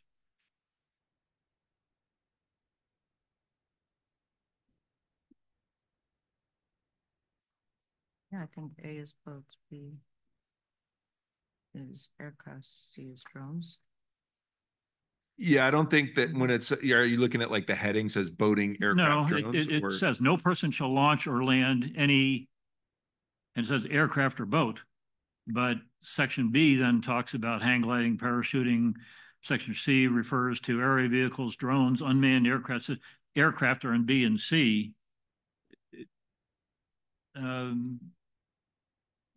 I mean, the very end of section A says, in accordance with state federal laws regarding boating. So again, this is picky, but you're referring to aircraft in that when Boating and aviation. How about that? Yeah. Boating and aviation. Okay. Boating and aviation. Okay, yeah. Yeah. Yeah. Overnight camping 213B. Should there be exceptions there? Because we do sometimes have large events where people running the events bring in campers to stay overnight for security purposes or other things. I apologize. I was behind. What section are we on now? 213B. 213B. No overnight camping. Yeah, this is one of those, unless otherwise approved by the general manager, kind of where yeah, for exactly that reason. I know like the chili cook-off, we used to allow them to stay at Connecticut Creek North the night before the event. Yeah, we sometimes have for big soccer tournaments, whether it's AYSO or one of the club tournaments, it's a 2-day tournament, and the people will bring their campers in and spend overnight in the parking lot there. So it could be something like you can't do this, you can't have campers or motorhomes except under the purview of an approved permit. Right, but again, like that. put an exception statement in there. That's all I'm suggesting. To add to that, yeah, there's a section under 213 under E. We do make that note, and so how it is read or how staff read it and the team, it's basically A, B, C, D prior. There's an exception to permit or group, right? So it starts with camping and gets in more detail as you go down. All right. So again, because I'm not a lawyer, I don't know, but in section in Article 2, was it Article 2? No, Article 1, right of appeal, section 107, said the ultimate appeal can go to the board. Heaven forbid it ever actually ends up here, but we're apparently the final authority for those items. But then when you talk about fines and so on, then it has to go to the courts. But I thought administrative remedies were an attempt to avoid the courts. So if an initial appeal goes to the general manager and they don't like his appeal, is their only option then to go to the courts? No, so for permits, if a permit is denied or revoked or suspended or some change is made to a permit and the permittee is unhappy with that, they can appeal to the general manager or his designee. If they're unhappy with his decision, they can appeal that to the board. If they're unhappy with your decision, then that's the final administrative remedy. Their final remedy is to go to the courts and petition for what's called a writ of mandate. And if the court agrees with the person who's unhappy with your decision, the court will order you to change your decision in that person's favor. All right, but with administrative citations, it doesn't go to you at all. It's the only administrative remedy with an administrative citation is to have a hearing before an independent hearing officer. Oh. And if they don't like that, then again, they can file, it's not a petition for writ, it's a different petition, which at the moment is escaping me, but I can get that information to you. There's one level of administrative remedy, and then they go to the court with respect to fighting an administrative citation. Okay. Bypasses you altogether. Thank you for clarifying that. And then just two more items and I'm done. And this is the reservations section. On page 170, indoor facilities. You did not include the building at Canal Creek South, which is a reservable building. Mm. Yeah. Good catch. And then on page 173, parking fees, it said the park district can charge parking fees. Can permittees of a facility independently charge parking fees? Yes. Sure. Yeah, if you have a permit and it's been approved. All right, well, that needs to be clarified then. That can be either the groups. Yeah, I don't know. All right, I lied. There are two more items, Rochelle. Page 173. Yeah, page 173, section 4, parking fees. It says once so determined by the general manager. So I guess as long as he says. So what you're asking, I could be involved in saying, hey, we got to charge a fee or not, but you're saying once we give someone a permit,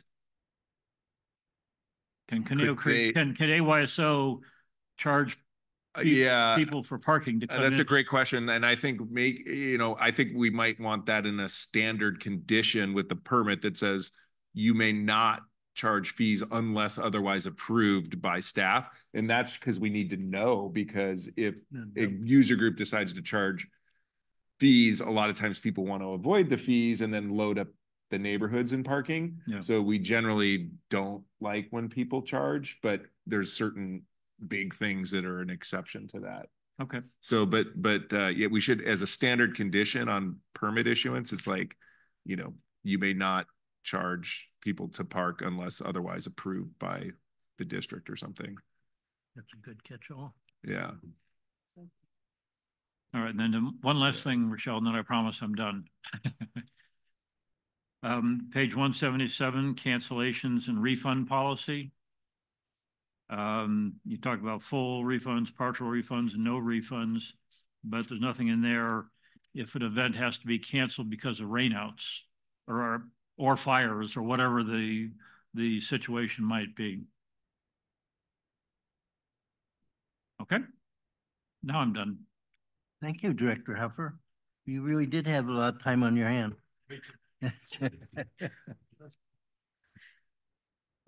Any other board member? Yes, Director Cusworth. So it was interesting to me because I read the whole old code, ordinance code, and I kept writing on it, or what?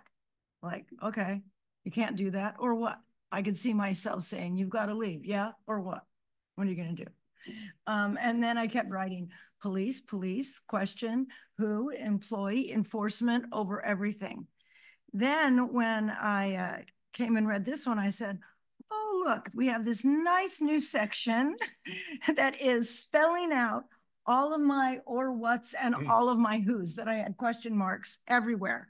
So I don't have as much to say.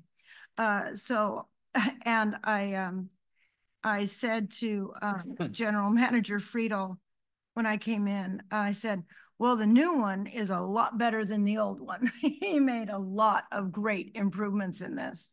So, but I did have a couple of things. So, and even in this one, when I started reading the new one, I kept having police here and then had to take it out.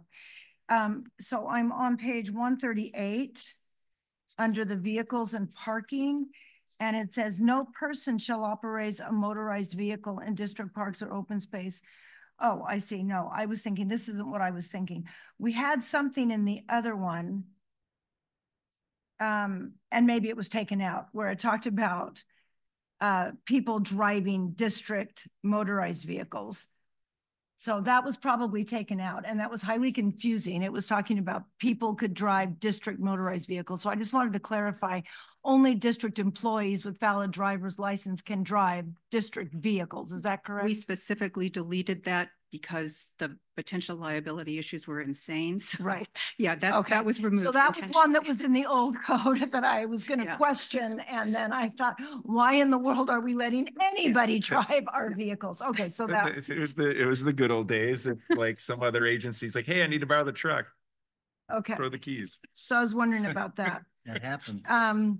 Then I have been on this one. We've talked about camping groups.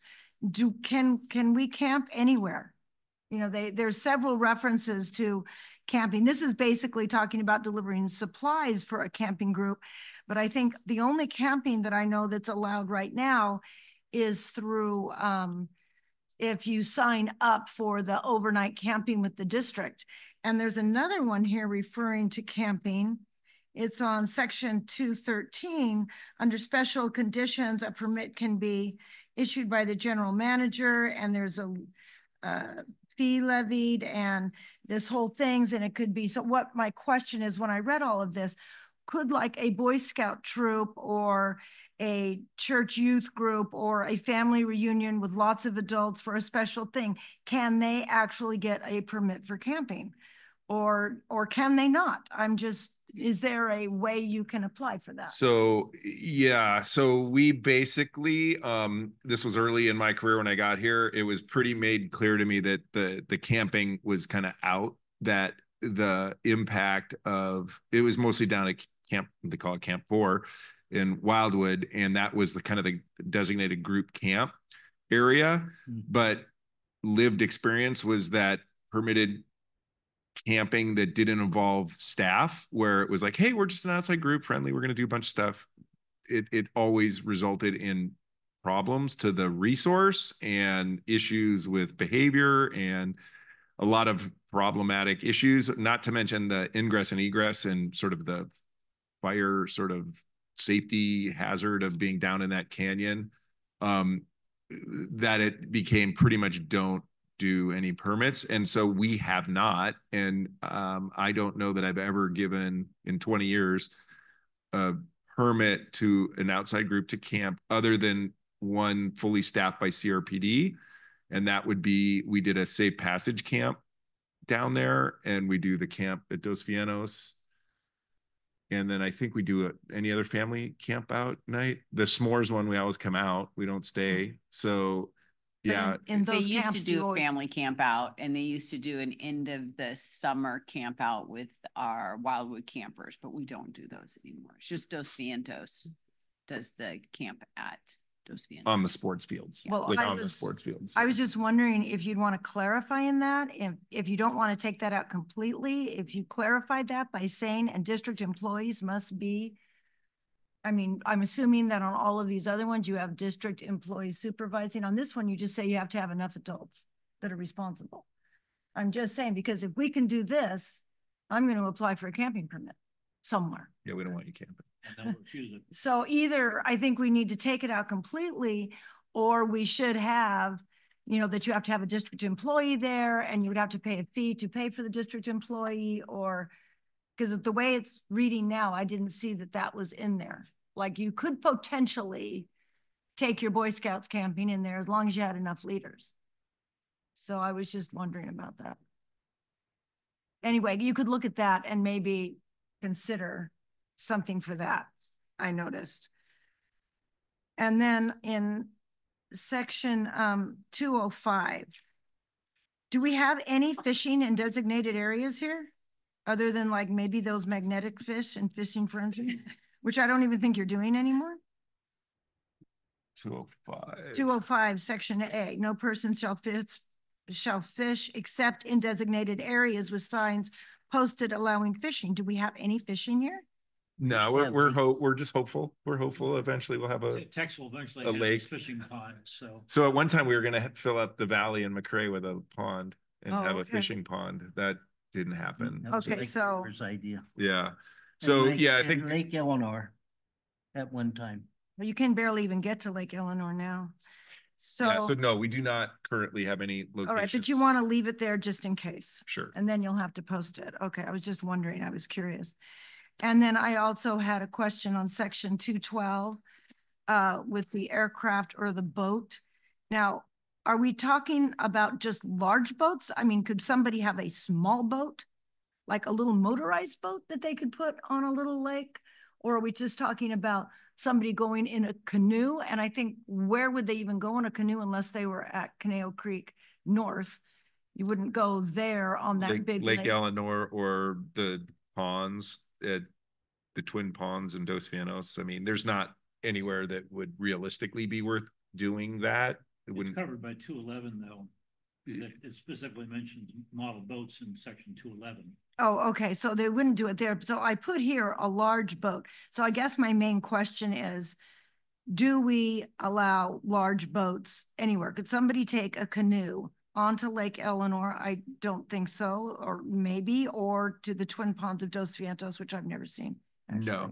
No, we like those kind of things. We kind of invite people to use an actual like, lake or ocean. It's not really something we offer here in the Conejo. So we could clarify subsection A to say shall launch or land any manned aircraft or boat.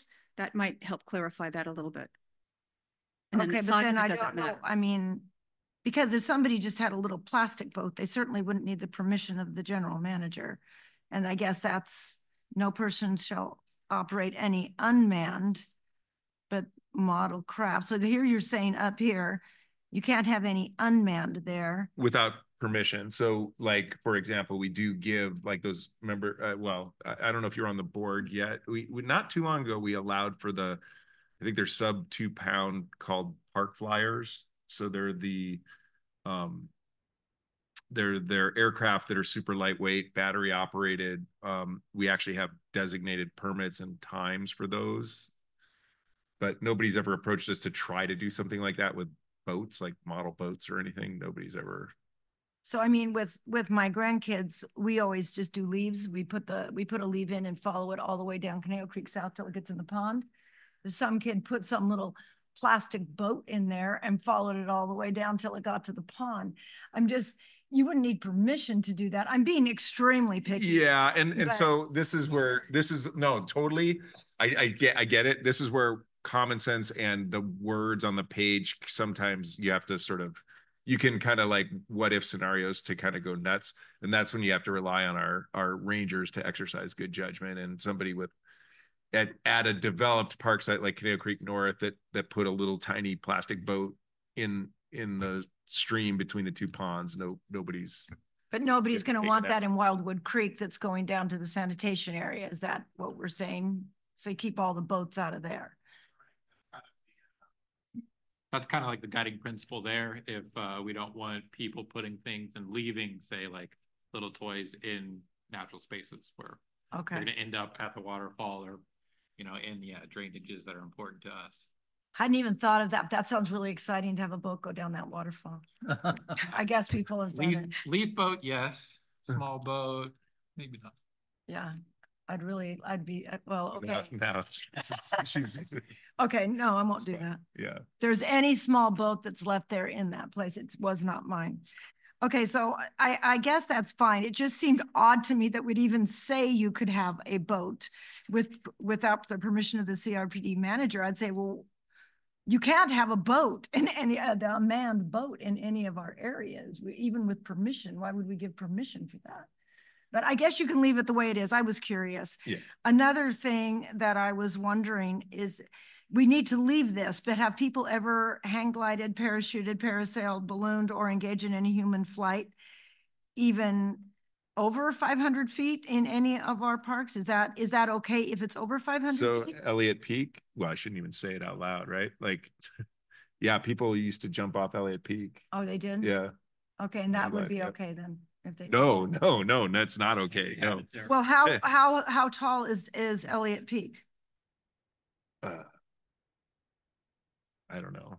This just says less than 500 feet. So if it's over 500 feet, can you jump off? Well, no, because when you jump at some point, you're going to reach 500 feet. If you're jumping and you're jumping down, you're going to reach 500 feet. I think it's over the park, not elevation. It's over the land. So you can't, from 0 feet over the land to 500 feet above the land, you can't start flying around. But if you're in a plane or ultralight and you got to our open space, you didn't launch from our property and you just happen to be flying over CRPD, you're welcome to do that.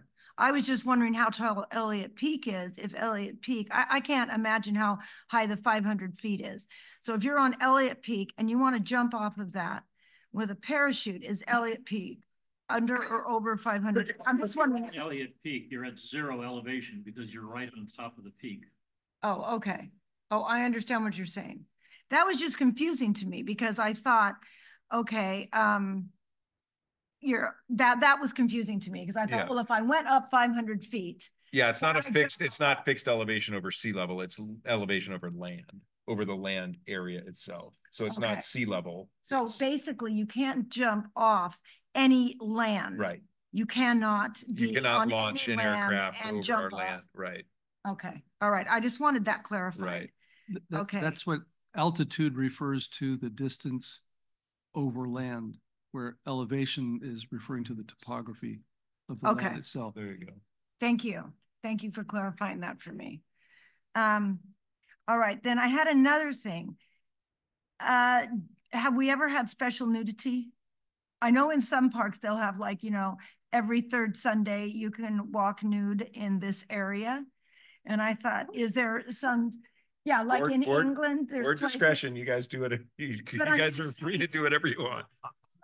Trails are also open because if we decided, okay, we're going to say that in this area, you can walk nude, or in this park, you can be nude on these times. We'd have to definitely enforce it because you don't want somebody coming in and seeing, Mr. Nude guy walking around with your kids. So we don't have anywhere that we currently allow that.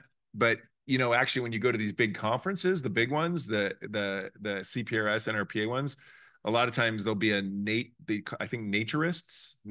Oh yeah, no, that's the thing. Yeah. So there'll be like booths at the conferences and they advocate for space and land to be nude in the wild and in the open space. So that is a thing. It's just not a thing we've ever done. Is it something that we are interested in? Or should we bring this to a board? Keep our distance. No, I'm more interested about me. I can be nude in my backyard just fine. I'm just wondering about if you're going with your grandkids or your kids and you didn't see the sign saying this is nudity day and you're walking around and there's some naked people. I mean, I don't care. Yeah, I would give you guys a heads up before we had a location for that. Yeah, no, right now it's not allowed anywhere. And I don't know that no person except special permission of the district. Right. Permission by the district. Right. It does say by special permission, and I did think the same thing. I'm like, oh, when have you guys ever allowed nudity? It hasn't come across my desk. We've never allowed it. If we were having to face, like if somebody's like, hey, I really have this idea, this passion, I want to do it. And I was like, okay, I can see how that could work. I wouldn't do that without you guys.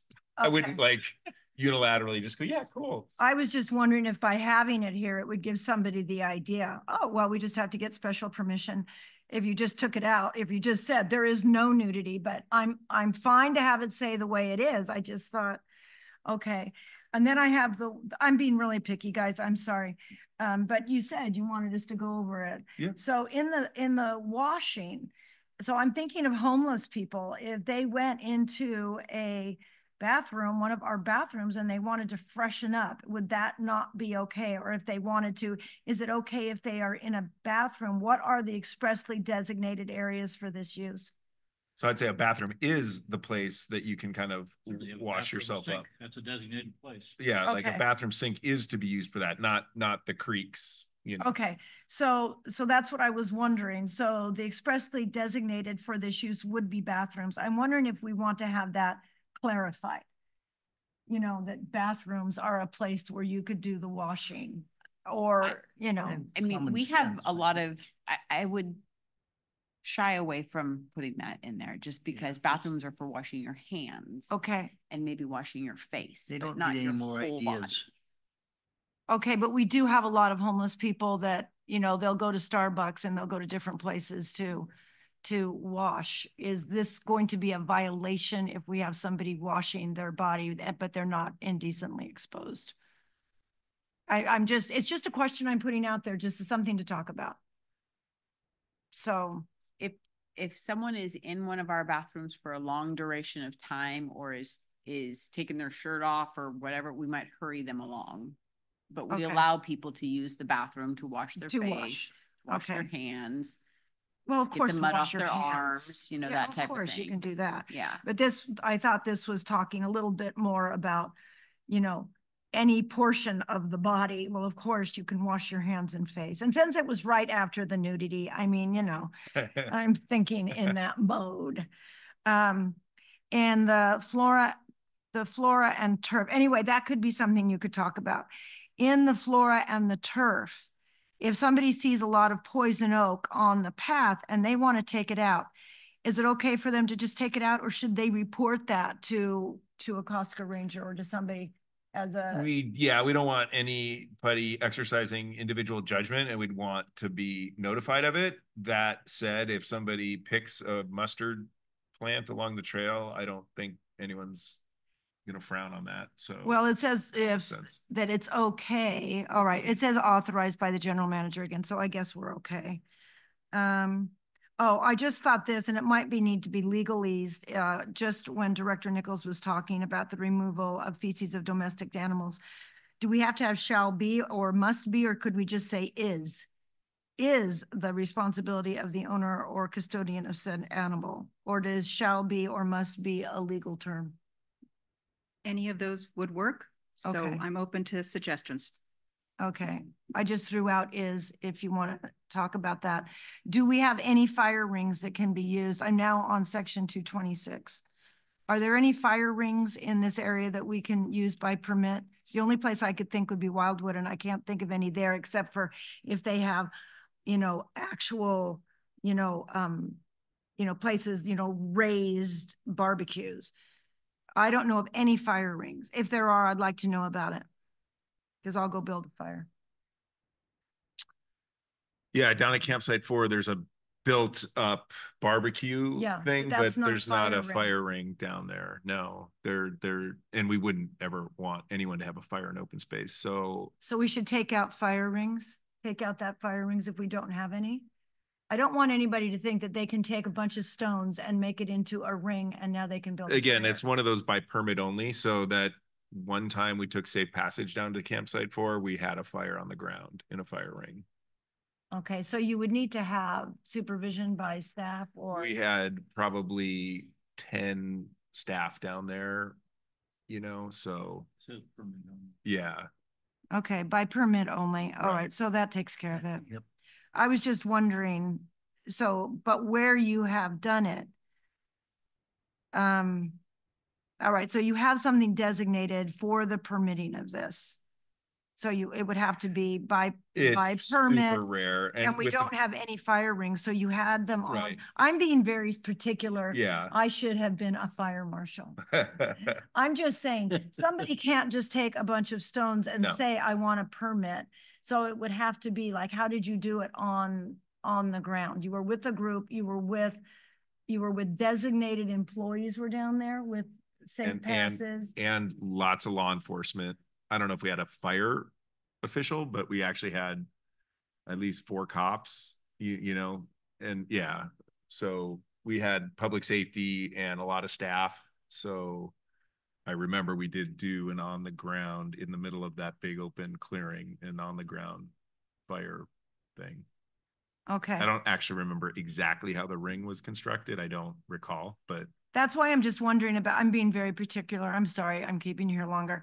I'm just worried about that fire ring thing because I don't think we have any. And so if you just said wood fires are authorized in identified areas by permit only, and okay, but by permit just sounds like you can go get a permit from somebody and you can go down and do it. So I think that if it's going to be by permit only, we need to know what is the permit and what are the conditions of the permit. yeah, and That that's when needs to there's be in some, the permit. yeah, and that's when there's some discretion that staff uses, right? Like, Right. hey, we live in a higher fire severity zone at this point, so there's like an extreme rare occurrence when I would ever say a fire ring could make sense. It would. Well, if you're going to give a permit, then I think that what we're saying is it has to be very definite, you know, what the rules are of the permit. If we have a permit by that, if you're saying you have a permit, do we have a permit? And what does the permit say when you Like literally a permit can be just us listing out a novel blank sheet of paper, writing exactly what we expect of them. And okay, you have to have fire extinguishers and a gallon of water and fire personnel, like all the different conditions. We just literally write it on there if we were inclined to do it. But more likely that we would not allow open ring fires in the open space. I understand that. Yeah. I'm just saying that if you're going to give a permit, you should have some conditions to the permit. I think common sense by the general manager Okay. is sufficient. All right. Yeah, there's a variety of things that say, hey, if you can get permission, and we don't have like a standard form book of every section in here that says you can get permission. We don't have like standard preset forms for that. That's when we have to exercise judgment and, you know, determine whether that's something, yeah, I think we can allow that. Okay, that's with fine. these 5 or 6 provisions. I get it. So we'll just use it based on what you're saying. And I guess we'll say the same thing of when people can smoke or vape. Right. Because they can do that. They can do that if it's permitted also. And then just from the other thing that was talked about, so on 241 for sales and solicitation. So this is all for commercial, but we talked about that you can have a table with 2 chairs and something, and we can pass out anything that goes with First Amendment. So you can be in the park and you can give out you can solicitate and solicit anything as long as it has to do with free speech, such as religious or political or anything of that sense. Because this is just talking about, you know, if it's commercial, you can't give out your flyers for anything that's commercial. But can we give out flyers for anything that's free speech? Yes, that's correct. And that's subsection correct. A actually would apply to First Amendment speech in the park. They can be there and speak all they want to. They can hand out flyers. They can even solicit funds, just, you know, like the Krishnas do at the airport, for example. But they can't sell merchandise because that's a commercial purpose, even if it's associated with a political party or something along those lines. Okay, so as long as it's just giving opinions, you're fine. And I think that's it. And so thank you for putting up with me on this. Oh, right on. Okay, anybody else? I have one question. Because we do have so much open space why are people not allowed to scatter human ashes from cremation? Like avid hikers, like Tex Ward has a spot. You think that his wife has not thought of spreading his ashes there potentially? Why? I'm just curious. Yeah, I think we have a lot, but we don't have like national recreation area, national park, national forest kind of a lot. So my dad's actually spread around Sequoia because the ranger said, hey, if you're 50 feet off a trail, you can spread ashes here. It's allowed in the national parks. So that's where my dad is, up in Sequoia. But in the local park and open space system, you know, it isn't we don't allow it. I do a lot of hiking, and there's a trail that goes to the top of Ladyface in Agora. And I kid you not, like you can literally see the different places people have spread their ashes on the rock there because it's so frequently done. So so and again, this is a thing where we don't, this is like when I say it's the rule book, it's you shouldn't, it's not, you shouldn't be doing that stuff. But it's not something I don't know that we've ever written a site for it. So it's not a very common sort of a thing we are aware of. Yeah, and I think like Jim's saying, if something this or something else that's repeated throughout the park system and we're seeing it, but if stuff happens all the time and we don't have staff at every park or every facility, every trail, so that's where it gets a little difficult to enforce something like that or other kind of more minor, less life-threatening property damage type stuff. So that's it. That's all I have. Everything else. It's. I was just curious. Yeah. That's good. Yes, Director Nichols. I just had one follow-up question regarding the removal of feces of domestic animals and livestock. I think I have to laugh just because like that wasn't the section I thought we'd spend a whole lot of time on, but here we go. Just what caught my attention was that we always think of dogs and you're always cleaning up after dogs with the mutt mitts and things like that. But I don't know that I've ever seen somebody clean up after their horse on a trail. You know, oh, they don't. They won't. And I'm just wondering, talking about common sense. I mean, if it's in the books, you want to enforce it. And if you're not going to enforce it, why is it in the books? Yeah. But if we take it out and then the horse riders say, my horse can take a dump anywhere I want and you can't do anything about it, that's not good either. So it's, We had a war in Lynn Ranch on the Lynn Ranch Facebook page about this because someone new said the same thing. Why are horses allowed to poop throughout the neighborhood, but not dogs? And so the horse people were like, because horses don't eat meat, that their poop just basically wastes away to like hay grass type. Organic. And so that is why it like literally blows away. And that is why they are allowed to, and the dogs are not. I mean, I don't know if I feel like that is right, but you will never see a horse owner pick up their horse poop. No, it never happened. Yeah.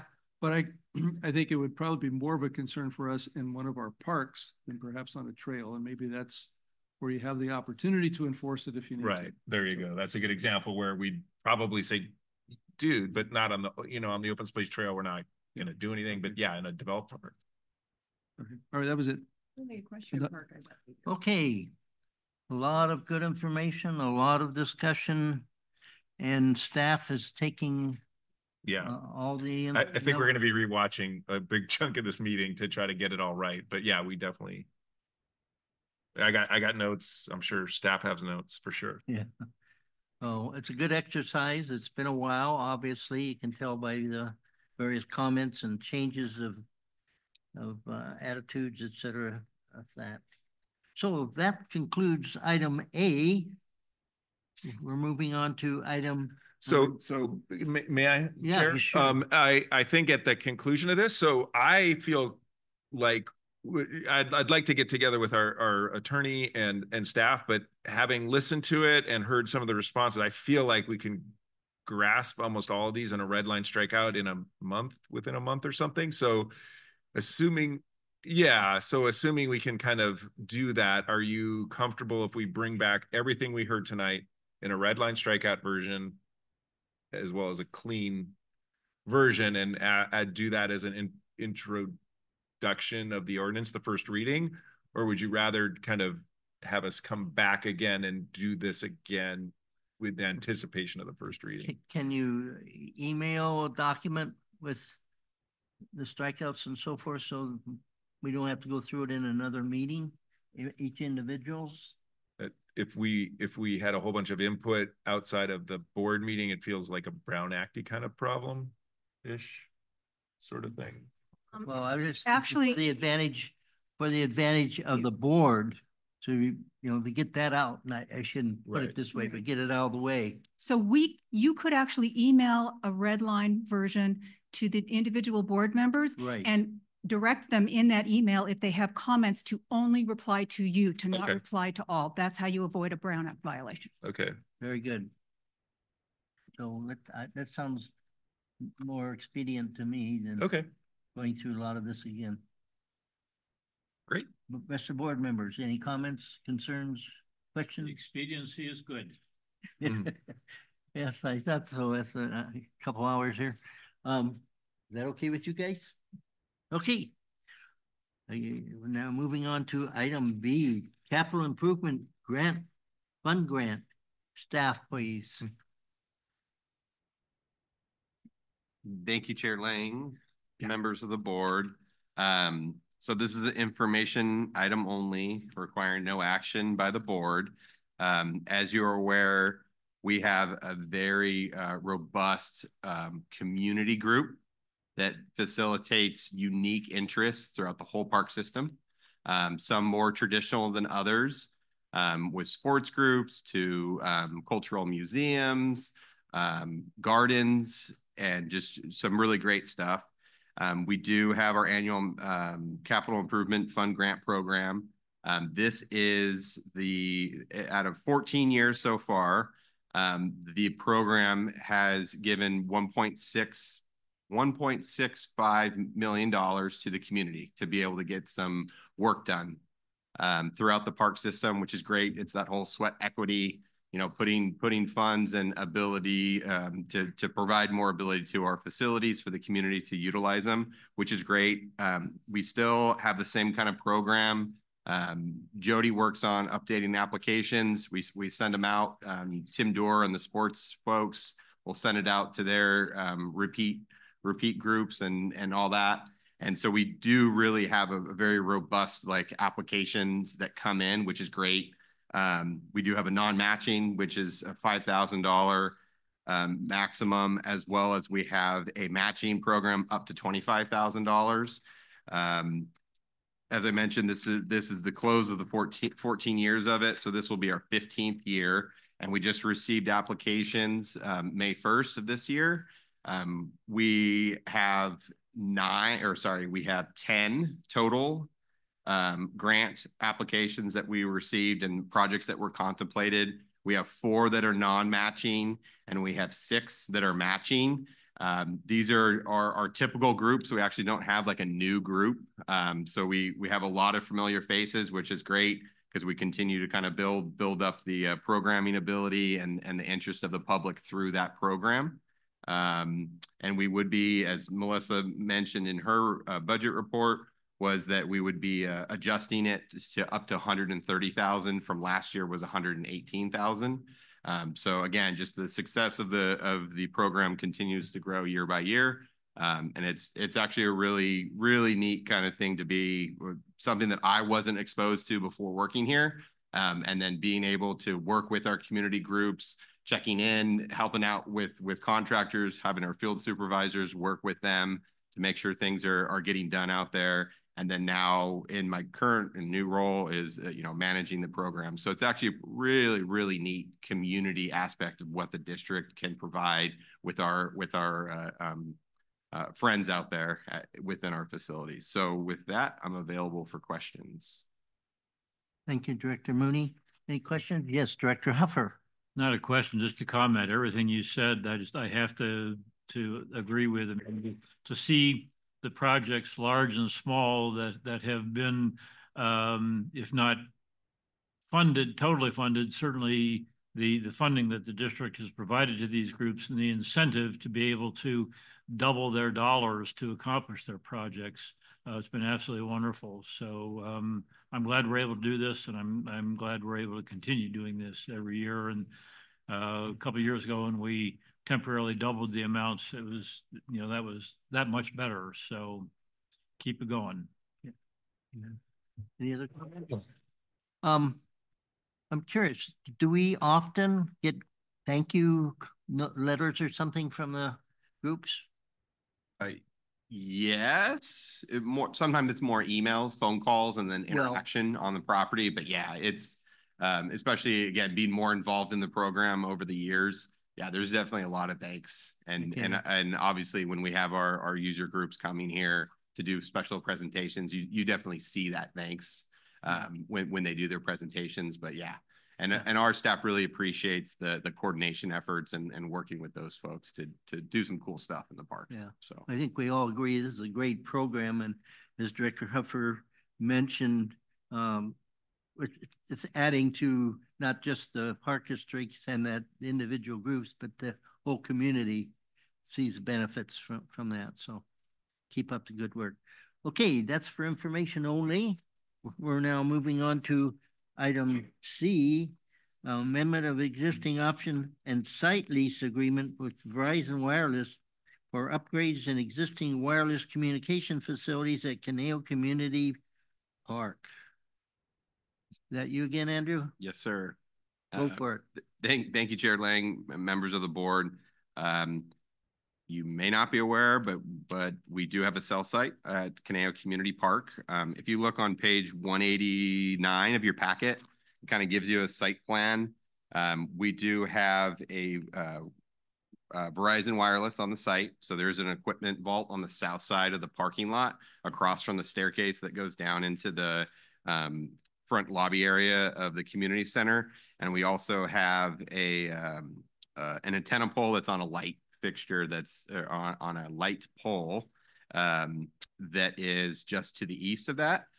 If you remember, we did, I believe it was in 2022 or 23, we came for a emergency backup generator. So that location's noted on that site plan as well. The improvements are really only visual is what's happening up on the pole. So they are swapping out some equipment within the vault, but they're not expanding their footprint of the vault. They are augmenting the canister or shroud that's around their equipment because their equipment's changing on the pole. So it's currently a 5-foot by 18-inch diameter canister that's covering that. And they're increasing the diameter by 10 inches. So it'll be a total of 28-inch diameter, same height at 5 feet. And so with that change, staff is coordinated with the carrier for a $500 change per month.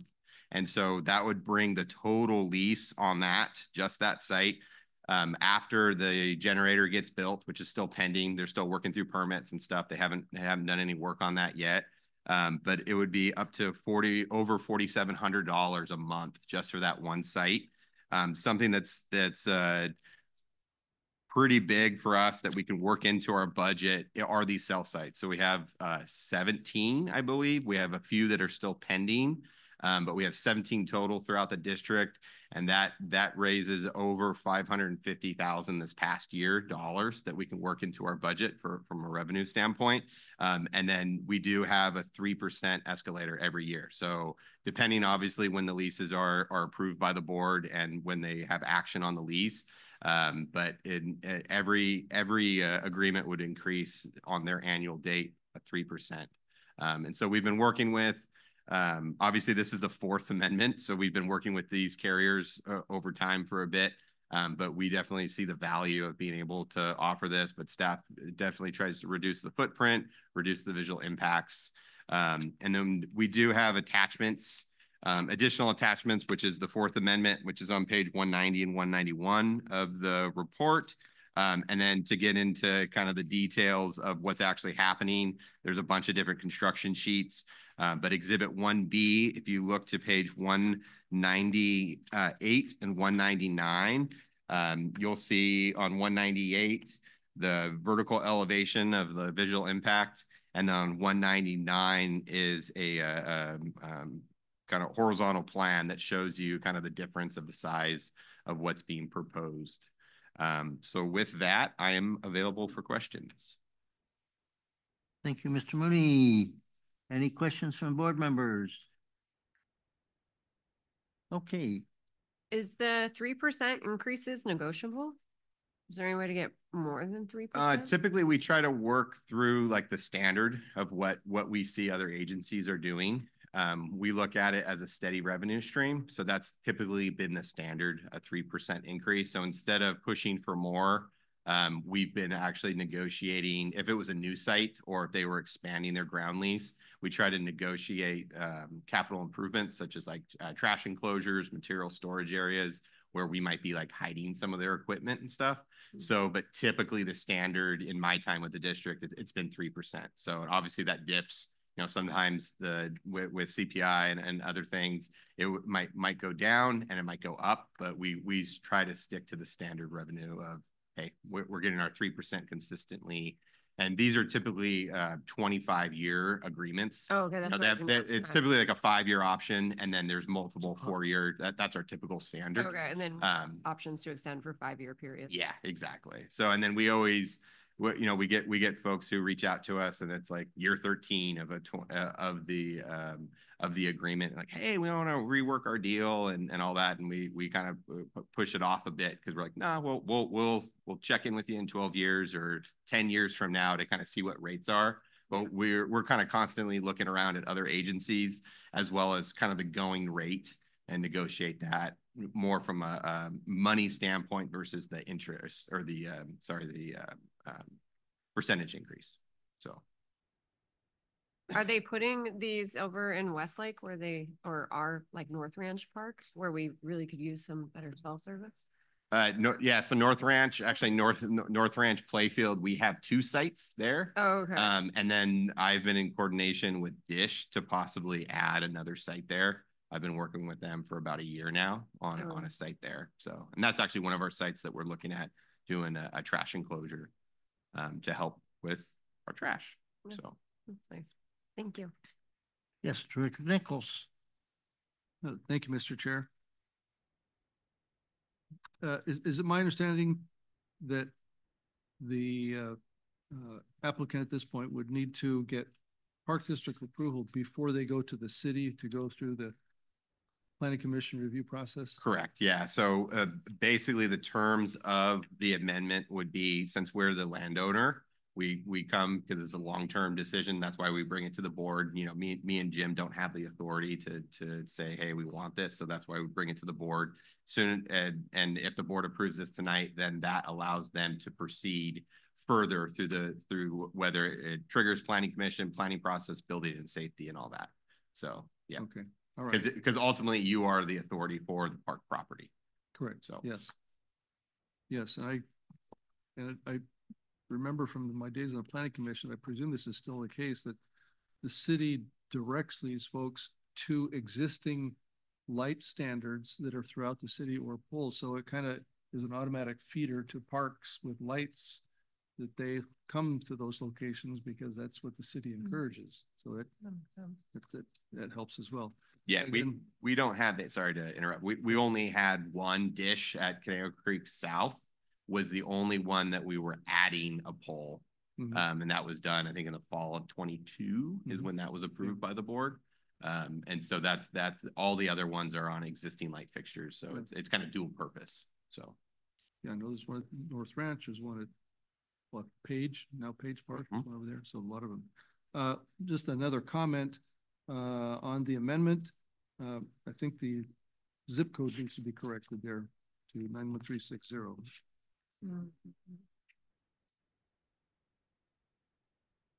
Sure. You're talking about at the recitals A? Correct. Okay. I know that's a life-changing change there, but sure. Just want to make sure it's correct. Thank you for catching that. Yeah, that was it. Thank you, Mr. Chair. Thank you, Director Nichols. Yes, Director Huffer.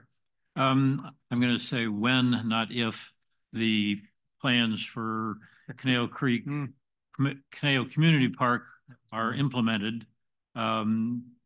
Is this wireless facility going to have to be relocated, or the plan is going to be able to work around this site? The plans are working around this site.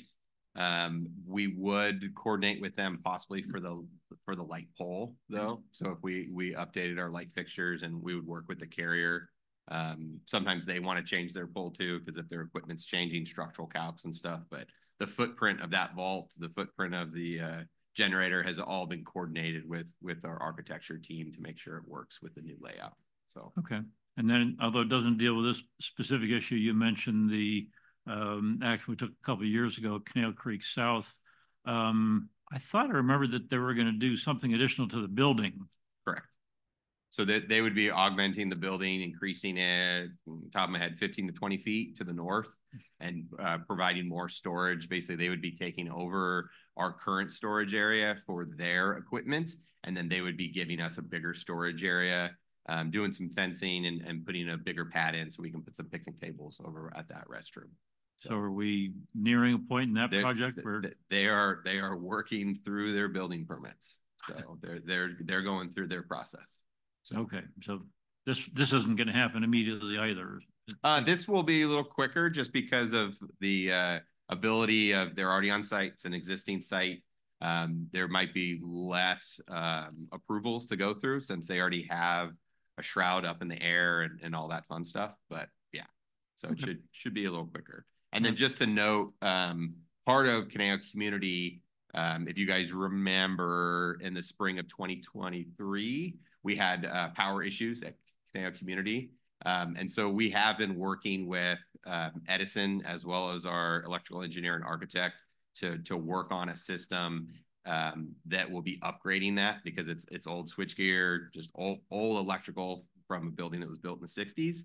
And so that's a part of this as well, because right now the service runs differently through the parking lot. So we would actually be working with the carrier to make sure that they continue to have power at the site, and then we can continue to generate revenue on that. So that's kind of in coordination still to figure out how that electrical is going to work for the new building. And if we address that electrical possibly prior to any of the actual building being done, just to kind of get ahead of any future failures and such. So. Thank you. Thank you, Director Huffer. That was one of my questions. More of a comment now. I recall when we first started considering our very first antenna, in a park and so forth, and discussing the potential revenue. We couldn't have dreamed, you said $500,000, something like that? We couldn't have dreamed that the revenue from, these various carriers and so forth would blossom to where it is. So keep up the good work. And it sounds like you have a good relationship with the various groups and working with them and so forth. So, okay. Well, we're moving on to some announcements, if I recall. This does require action. This doesn't require action. Yes. Oh, it does? Yes. Okay, sorry. Mr. Chair, I'll go ahead and make a motion if I could. You sure may. Just to accept staff's recommendation to approve the Fourth Amendment and authorize the general manager to proceed as recommended. Thank you. I'll second it. You have a motion and a second. Any other comments, questions, concerns? If not, all in favor say aye. Aye. Opposed, abstentions, hearing none, motion passes. And now, item 10, reports and announcements, 10A, B, and C. Any questions, comments associated with? Yes, Director Nichols. Just wanted to bring up something that I'm sure our staff is fully aware, but the concert in the park was a smashing success in many, many ways. It was a great crowd. I think last year we had a similar crowd. It was a lot of people. But I do believe we need to address some of the traffic issues at the front of the park there. It took me 25 minutes to get there. I think 10 minutes to get within a half a block, and then another 15 minutes to get that last half a block in there. And a large part of it was because folks that had handicap placards had nowhere to go because the parking lot was full. And especially the person that was in front of me was not a happy camper and was face to face with the deputy there. I mean, it was not a pretty picture. Deputy did a great job, but the patron was not pleased at all. So I just thought if we could perhaps review that as far as a traffic management plan or offloading. I even thought of maybe we could have some volunteers to help work as ambassadors to help people unload, because they park and they pull out 5 or 6 chairs, blankets, wheelchairs, whatever it is. And it takes a long time. So not to burden district staff, but if we could incorporate some like a nonprofit organization or volunteer organization just to work as ambassadors, just to help people offload, just to get them out of their car so they can move that car out of the way. Some things like that to kind of facilitate. And it's a very short window of time, it's no more than an hour, probably even not that long, just to improve that. And then the handicap issue, I don't know how we're going to resolve that, but I just thought if you could do that somehow, that'd be helpful. But otherwise, concert was great. Thanks. Look forward to the rest of them, and keep up the good work. Any other? I have a comment. Yeah. So I visited Borchard Community Center on Monday and we were taking a look at it and I noticed that they had up sponsorship or they had logos up and they still had the May Mayhem sign up. And I was like, oh, why do you have these different company logos up here?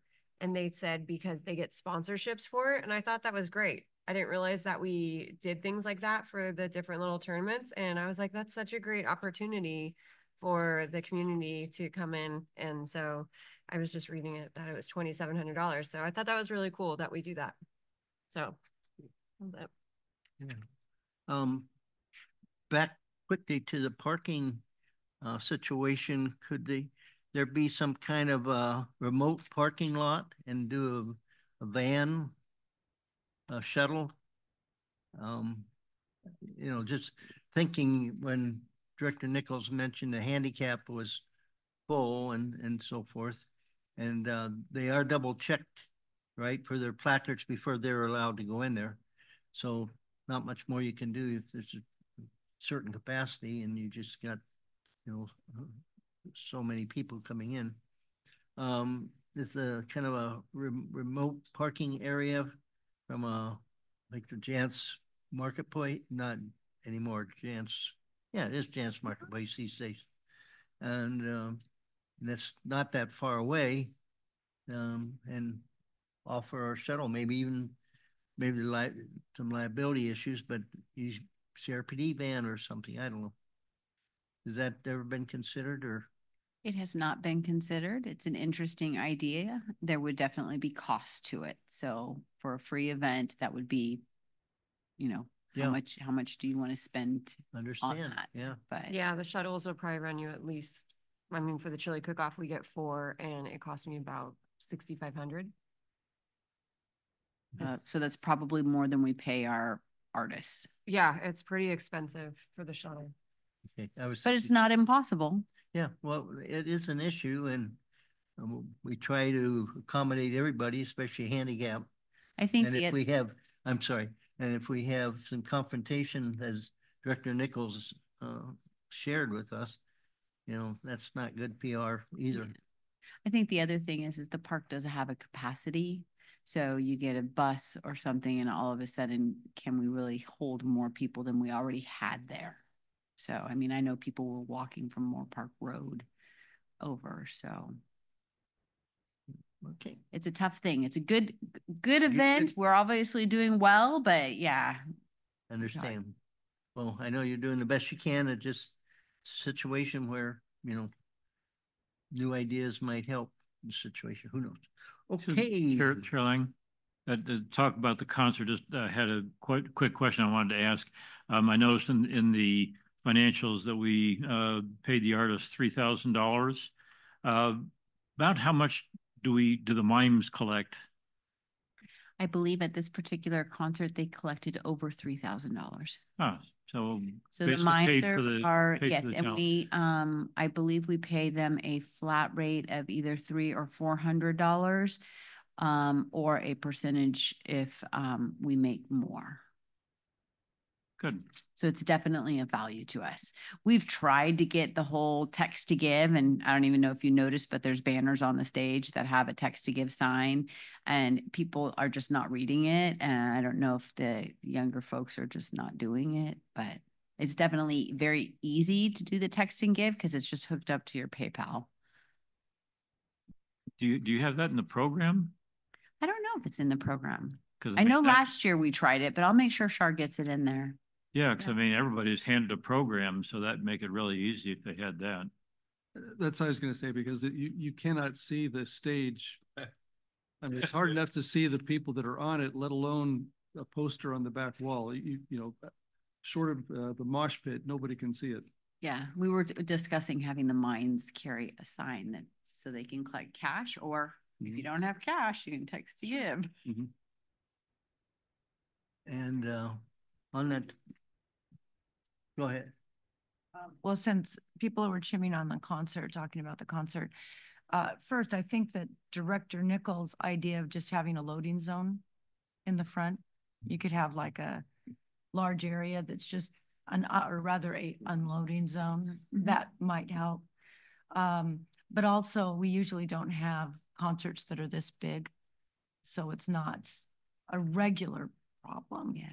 Our And- loading zone was full because that whole we did grass, have a loading the whole zone. grass area, if you're looking at the center to the left of driving in, that whole area is a loading zone only for Oh, people to come and drop off. But to your point, sometimes it takes some people a long time to unload. So maybe there is an opportunity for us to have either staff or some volunteers help people unload their stuff. Because usually they'll drop off too. They'll drop off a spouse or someone maybe who has mobility difficulties, and they'll drop them off there with all the stuff, and they'll go park the car, hike in, and then go in with the rest of the family. but most of the time this isn't an issue, correct? Most of the time it's not. Usually it's one concert a year that it could be a big issue. And this one we were back to pre-COVID, attendance. And it was a great band. It was the Beatles, and I'm not sure how Taylor Swift will do. We're gonna have every teenager in the community there, so. That one might be big. Maybe the parking lot won't be very full, but there will be a lot of people walking in. Yeah, that's true. Well, I had several people ask me if you could have them again. That was one of the better Beatle tribute bands I've ever heard. They were really good. That was a fantastic concert. Even the guys in the pool room were talking about it. So it was a great concert. So thank you. And I was just gonna, as long as we're on the topic, mimes, our group didn't have any mimes visit us. They were on the periphery and would yell, but everybody was yelling at them. So it seemed like there weren't as many mimes this time as normal. I think there's anywhere from 2 to 4 that kind of work, Yeah, but it's not very many. It's a family that I believe does this. So yeah, but I would think more than 2 or 4, a crowd like that, because you lost a lot of revenue by not visiting everybody. And I saw other people waving money up in the air, and they didn't get to them. Should have grabbed some, George. I'm sorry, what? Should have grabbed some of that money they were holding up. Oh, yeah, right. Okay, I think we've discussed that one. We're moving on to item 11, department report, starting with our Parks Division. Director Mooney. Thank you, Chair Lang, members of the board. I'll be quick. 500 Teal Boulevard was approved May 21st, the project. So if you remember that included roughly like 3/4 of an acre of public-private parkland. So as that project develops, we'll be in coordination with the development team to kind of see what that looks like. We will be including that as an undeveloped park in our master plan as we've been updating that. And then just wanted to give a reminder, this Saturday at 9 a.m. and next Wednesday at 6 p.m. we are doing our Rancho Potrero Community Equestrian Center neighborhood meetings for the lighting project that we're looking at. So just a reminder there. So I am available for questions. Yes, the phone calls have started to me about that. Any questions, comments? If not, we're moving on to Recreation Division report. thank you, Chair Lang. Tell us. Thank you, Chair Lang, members of the board. So just a couple of things. So for summer, we are all hired up. I called out to folks the other day, and everybody seems like they're good with staff, which means they're in high gear of training and paperwork and HR and all that good stuff. So poor Melissa's team's getting packs and packs of paper.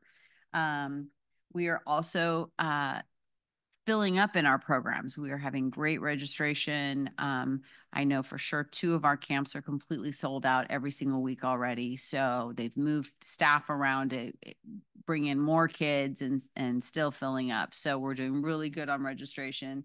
And then on June 18th, myself and Doug will be at the city doing a annual presentation update on our collaboration partnership with them. And Doug will be doing the information for National Park and Rec Month. So with that, I'm available for questions. Thank you. Any questions of Ms. Callis? If not, we're moving on to item C, Management Services Division. Melissa. Thank you, Chair Lang and board members. So I just wanted to give you an update on our investments, which I know you stay up at night thinking about. You'll remember we changed our investment policy specifically so MRCA would be able to invest in CalTrust based on rules that they had for accounts being segregated and various things with MRCA, but it also meant that CRPD changed our investment policy to allow for investment in CalTrust. We started with the MRCA accounts. They've been in there for about 6 months now. And so we now have 6 months of experience of handling multiple accounts with CalTrust, and we can get money in and out of there faster than we can with Leif or Ventura.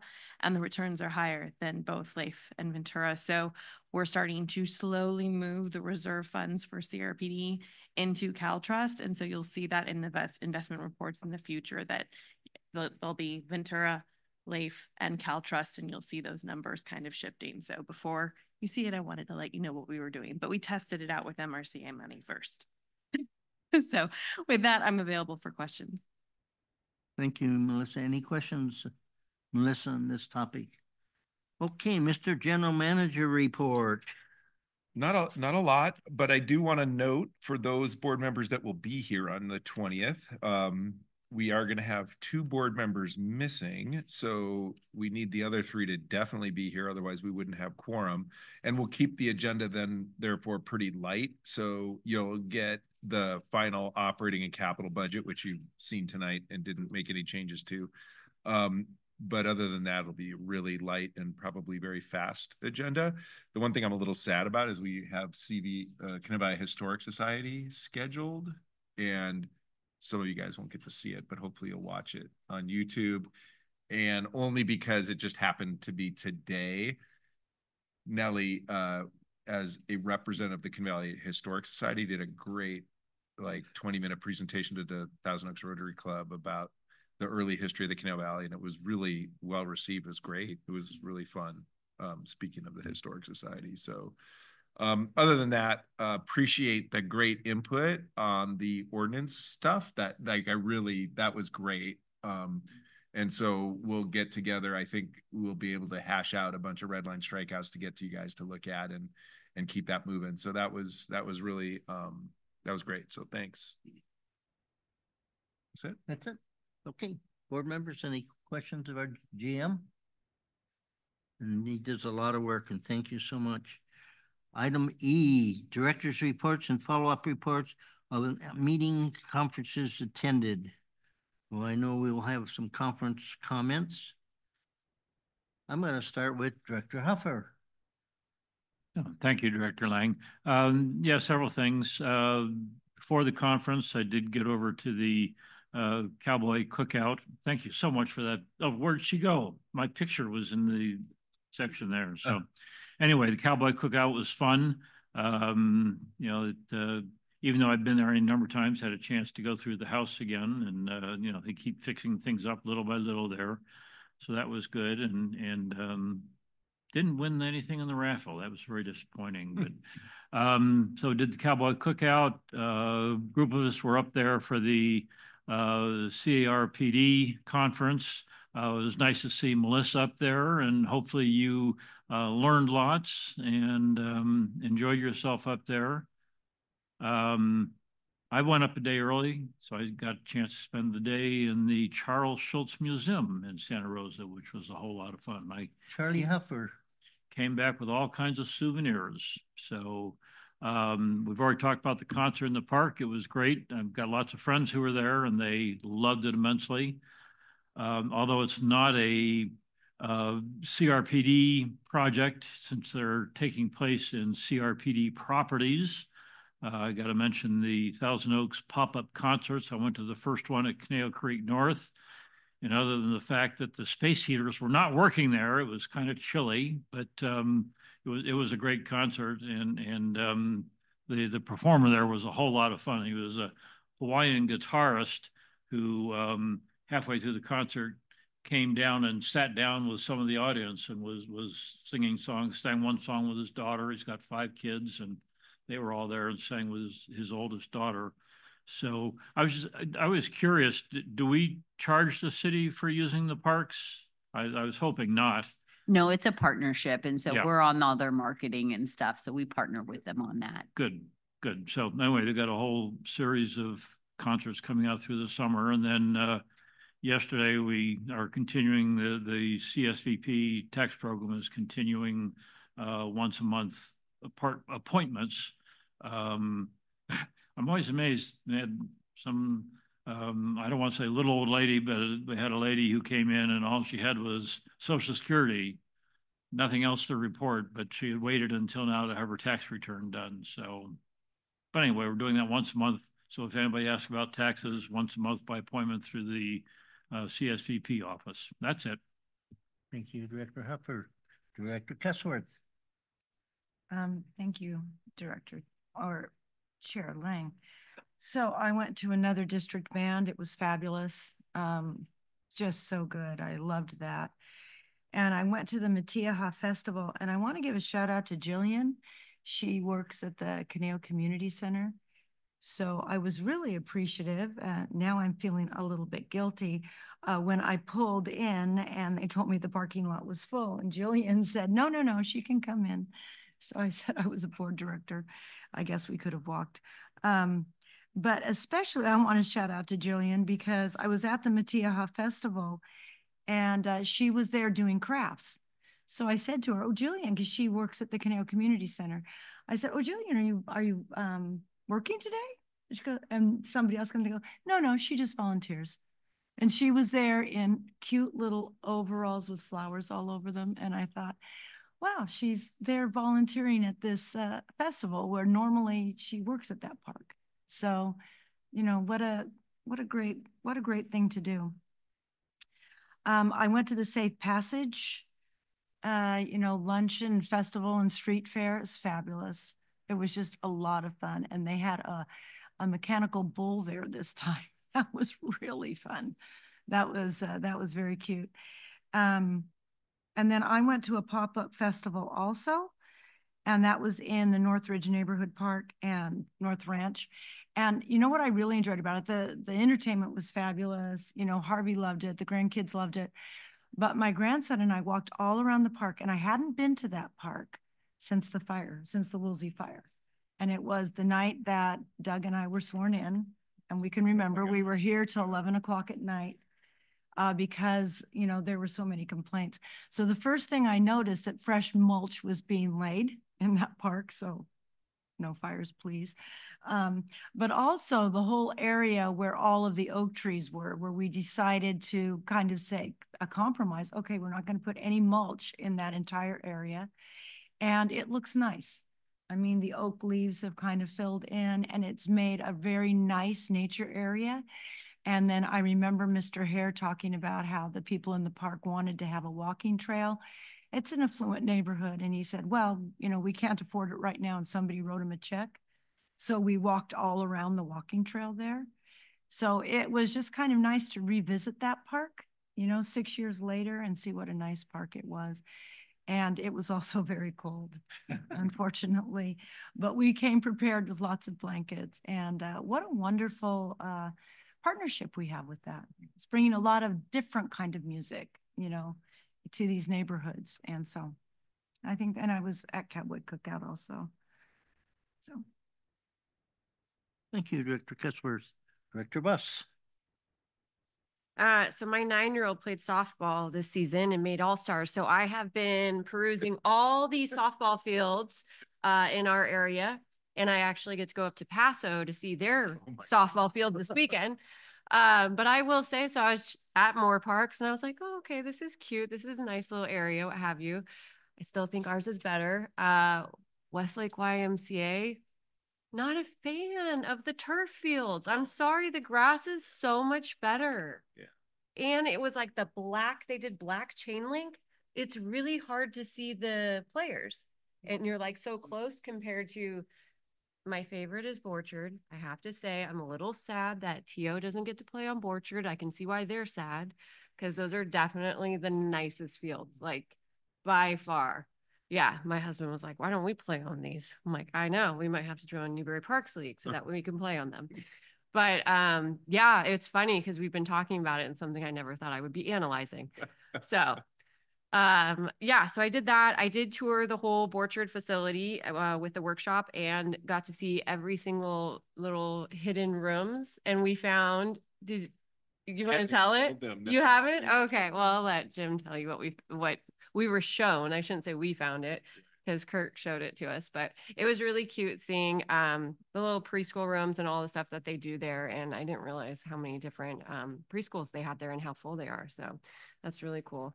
Yeah, so that's it. So I'll let you know how Paso's softball fields compete. Well, Templeton. Oh, I can't wait. It's gonna be so hot. Thank you, Director Buss. Director Nichols. Thank you, Mr. Chair. I'm glad the month of May is over. It was a very full month. Yeah. Productive, but full. Since the last board meeting, I was at the California Special Districts Association Legislative Days in Sacramento on the 20th and 21st. There were a handful of us up there representing rec and park districts. There's I don't know exactly how many people were there, but I would say a couple hundred. Is that what you'd say? Maybe a couple hundred people were up there. Special districts all over the state. And we were canvassing the various representatives from our area as they had assigned us. The CSD did a great job putting these packets together for each of us. And then they had some great printed materials. And these weren't just photocopies. They were, color copies of papers that we would hand out to the legislators. They did an excellent job of preparing materials and then also preparing the rest of us. They gave us talking points, bullet points.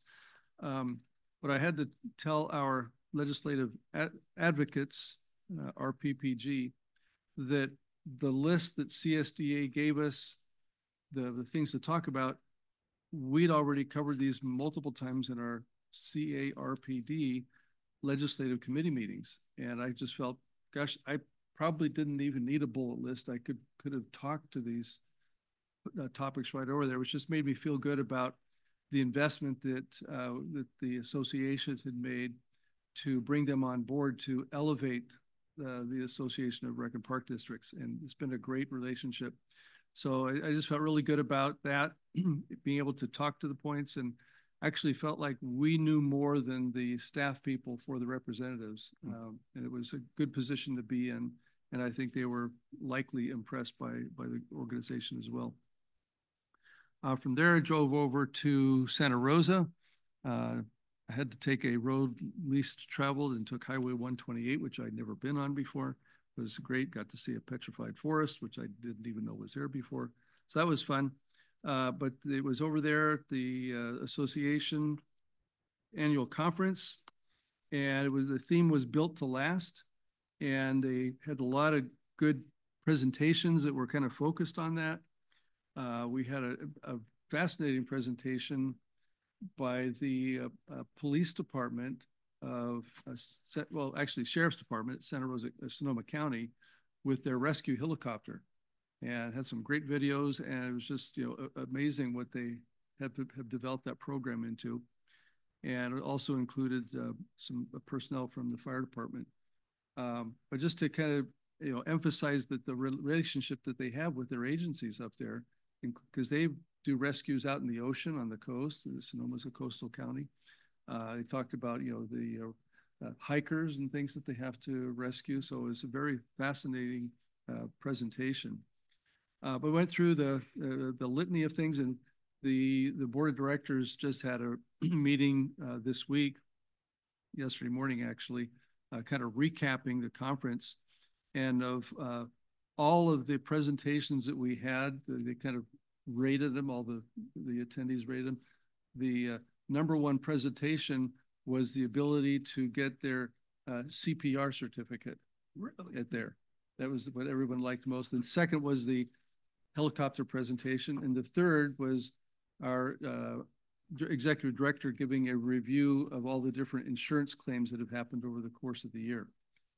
So I thought, okay, this is not, what you would consider, sexy topic, so to speak, but it just goes to show how the, that the value that association brings to the members and what it actually builds on as we go through from, year to year and what happens in each of those. So it was a very good program. We did a good job, had a lot of attendees. Good to have that check off over and done with. But it was a good program nonetheless. And so look forward to that continuing. And then last thing I did was go to the concert, and that wrapped up the month. Busy month. Yeah. Well, thank you and congratulations. To his conference. I'm going Oh, okay. yeah, go ahead. After I make a comment, congratulations to the outgoing president. A very successful year. I'm glad you had the opportunity to be in that position and represent, our Conejo Valley, our CRPD and so forth. And you did a good job. So thank you, Doug, very much. Now go ahead. Yeah, and related to all that, so while there, the Conejo Rec and Park District was recognized by Capri for our outstanding safety program, having to do, of course, with our liability and workers' comp and property insurance. So we got recognized for our good work there. But more exciting and fun was that the CARPD new president. So Doug had already stepped down, served his full year as president. He was no longer president. And the new president surprised him and through the organization with an award for the Healing Garden at Conejo Creek North. And so that was kind of something, of course, Doug as president, was recognized, but, for the whole district, kind of a cool award there. So I don't know, where's the camera? Thank you, Mr. General Manager. Okay, I too attended the CIRPD conference up in Santa Rosa. Oh, and by the way, looking at the clock, this seems like a MRCA meeting. We're at 3 hours right now. So now you know what most of our meetings feel like. I attended the Youth and Families Summit that was held at the library. Street Fair, Safe Passage was. So Tim Hagel there and so forth. And I was just going to quickly mention, talking about MRCA, the diverse projects, the diverse work, the diverse accomplishments by MRCA is phenomenal. I mean, we had over 20 some items on our agenda Wednesday. And just as a quick example, we have a program that working with the LA River to build an island in the river. And then that's a concept right now. But and our co-worker on that is, besides the state and so forth, is the USC Engineering Department. So we're utilizing the expertise of USC engineers to consider this island in the LA River. And it's a biological type of base island and so forth. And then the other thing that was kind of out of the norm is you've heard of the California High-Speed Rail project between Palmdale and Burbank Airport. And we're doing comment letters associated with the EIR, et cetera. But, and all the various endangered species and so forth. But just the fact that here we are, talking about the high-speed rail, project, talking about island in the LA River, where, 10, 15 years ago, none of that, well, as far as the island and the river would have even been considered. But anyway, it's a great organization, and I'm very proud to be associated with it and your representative on the board. Okay, with that, we're moving on to item 12, request for status reports and items for subsequent agendas. Okay, I don't see any, so how about item 13, items from the public? They're all gone to bed or we have no need for executive closed session, I'm assuming. So with that, this meeting is adjourned. And thank you, Jody, for doing all the work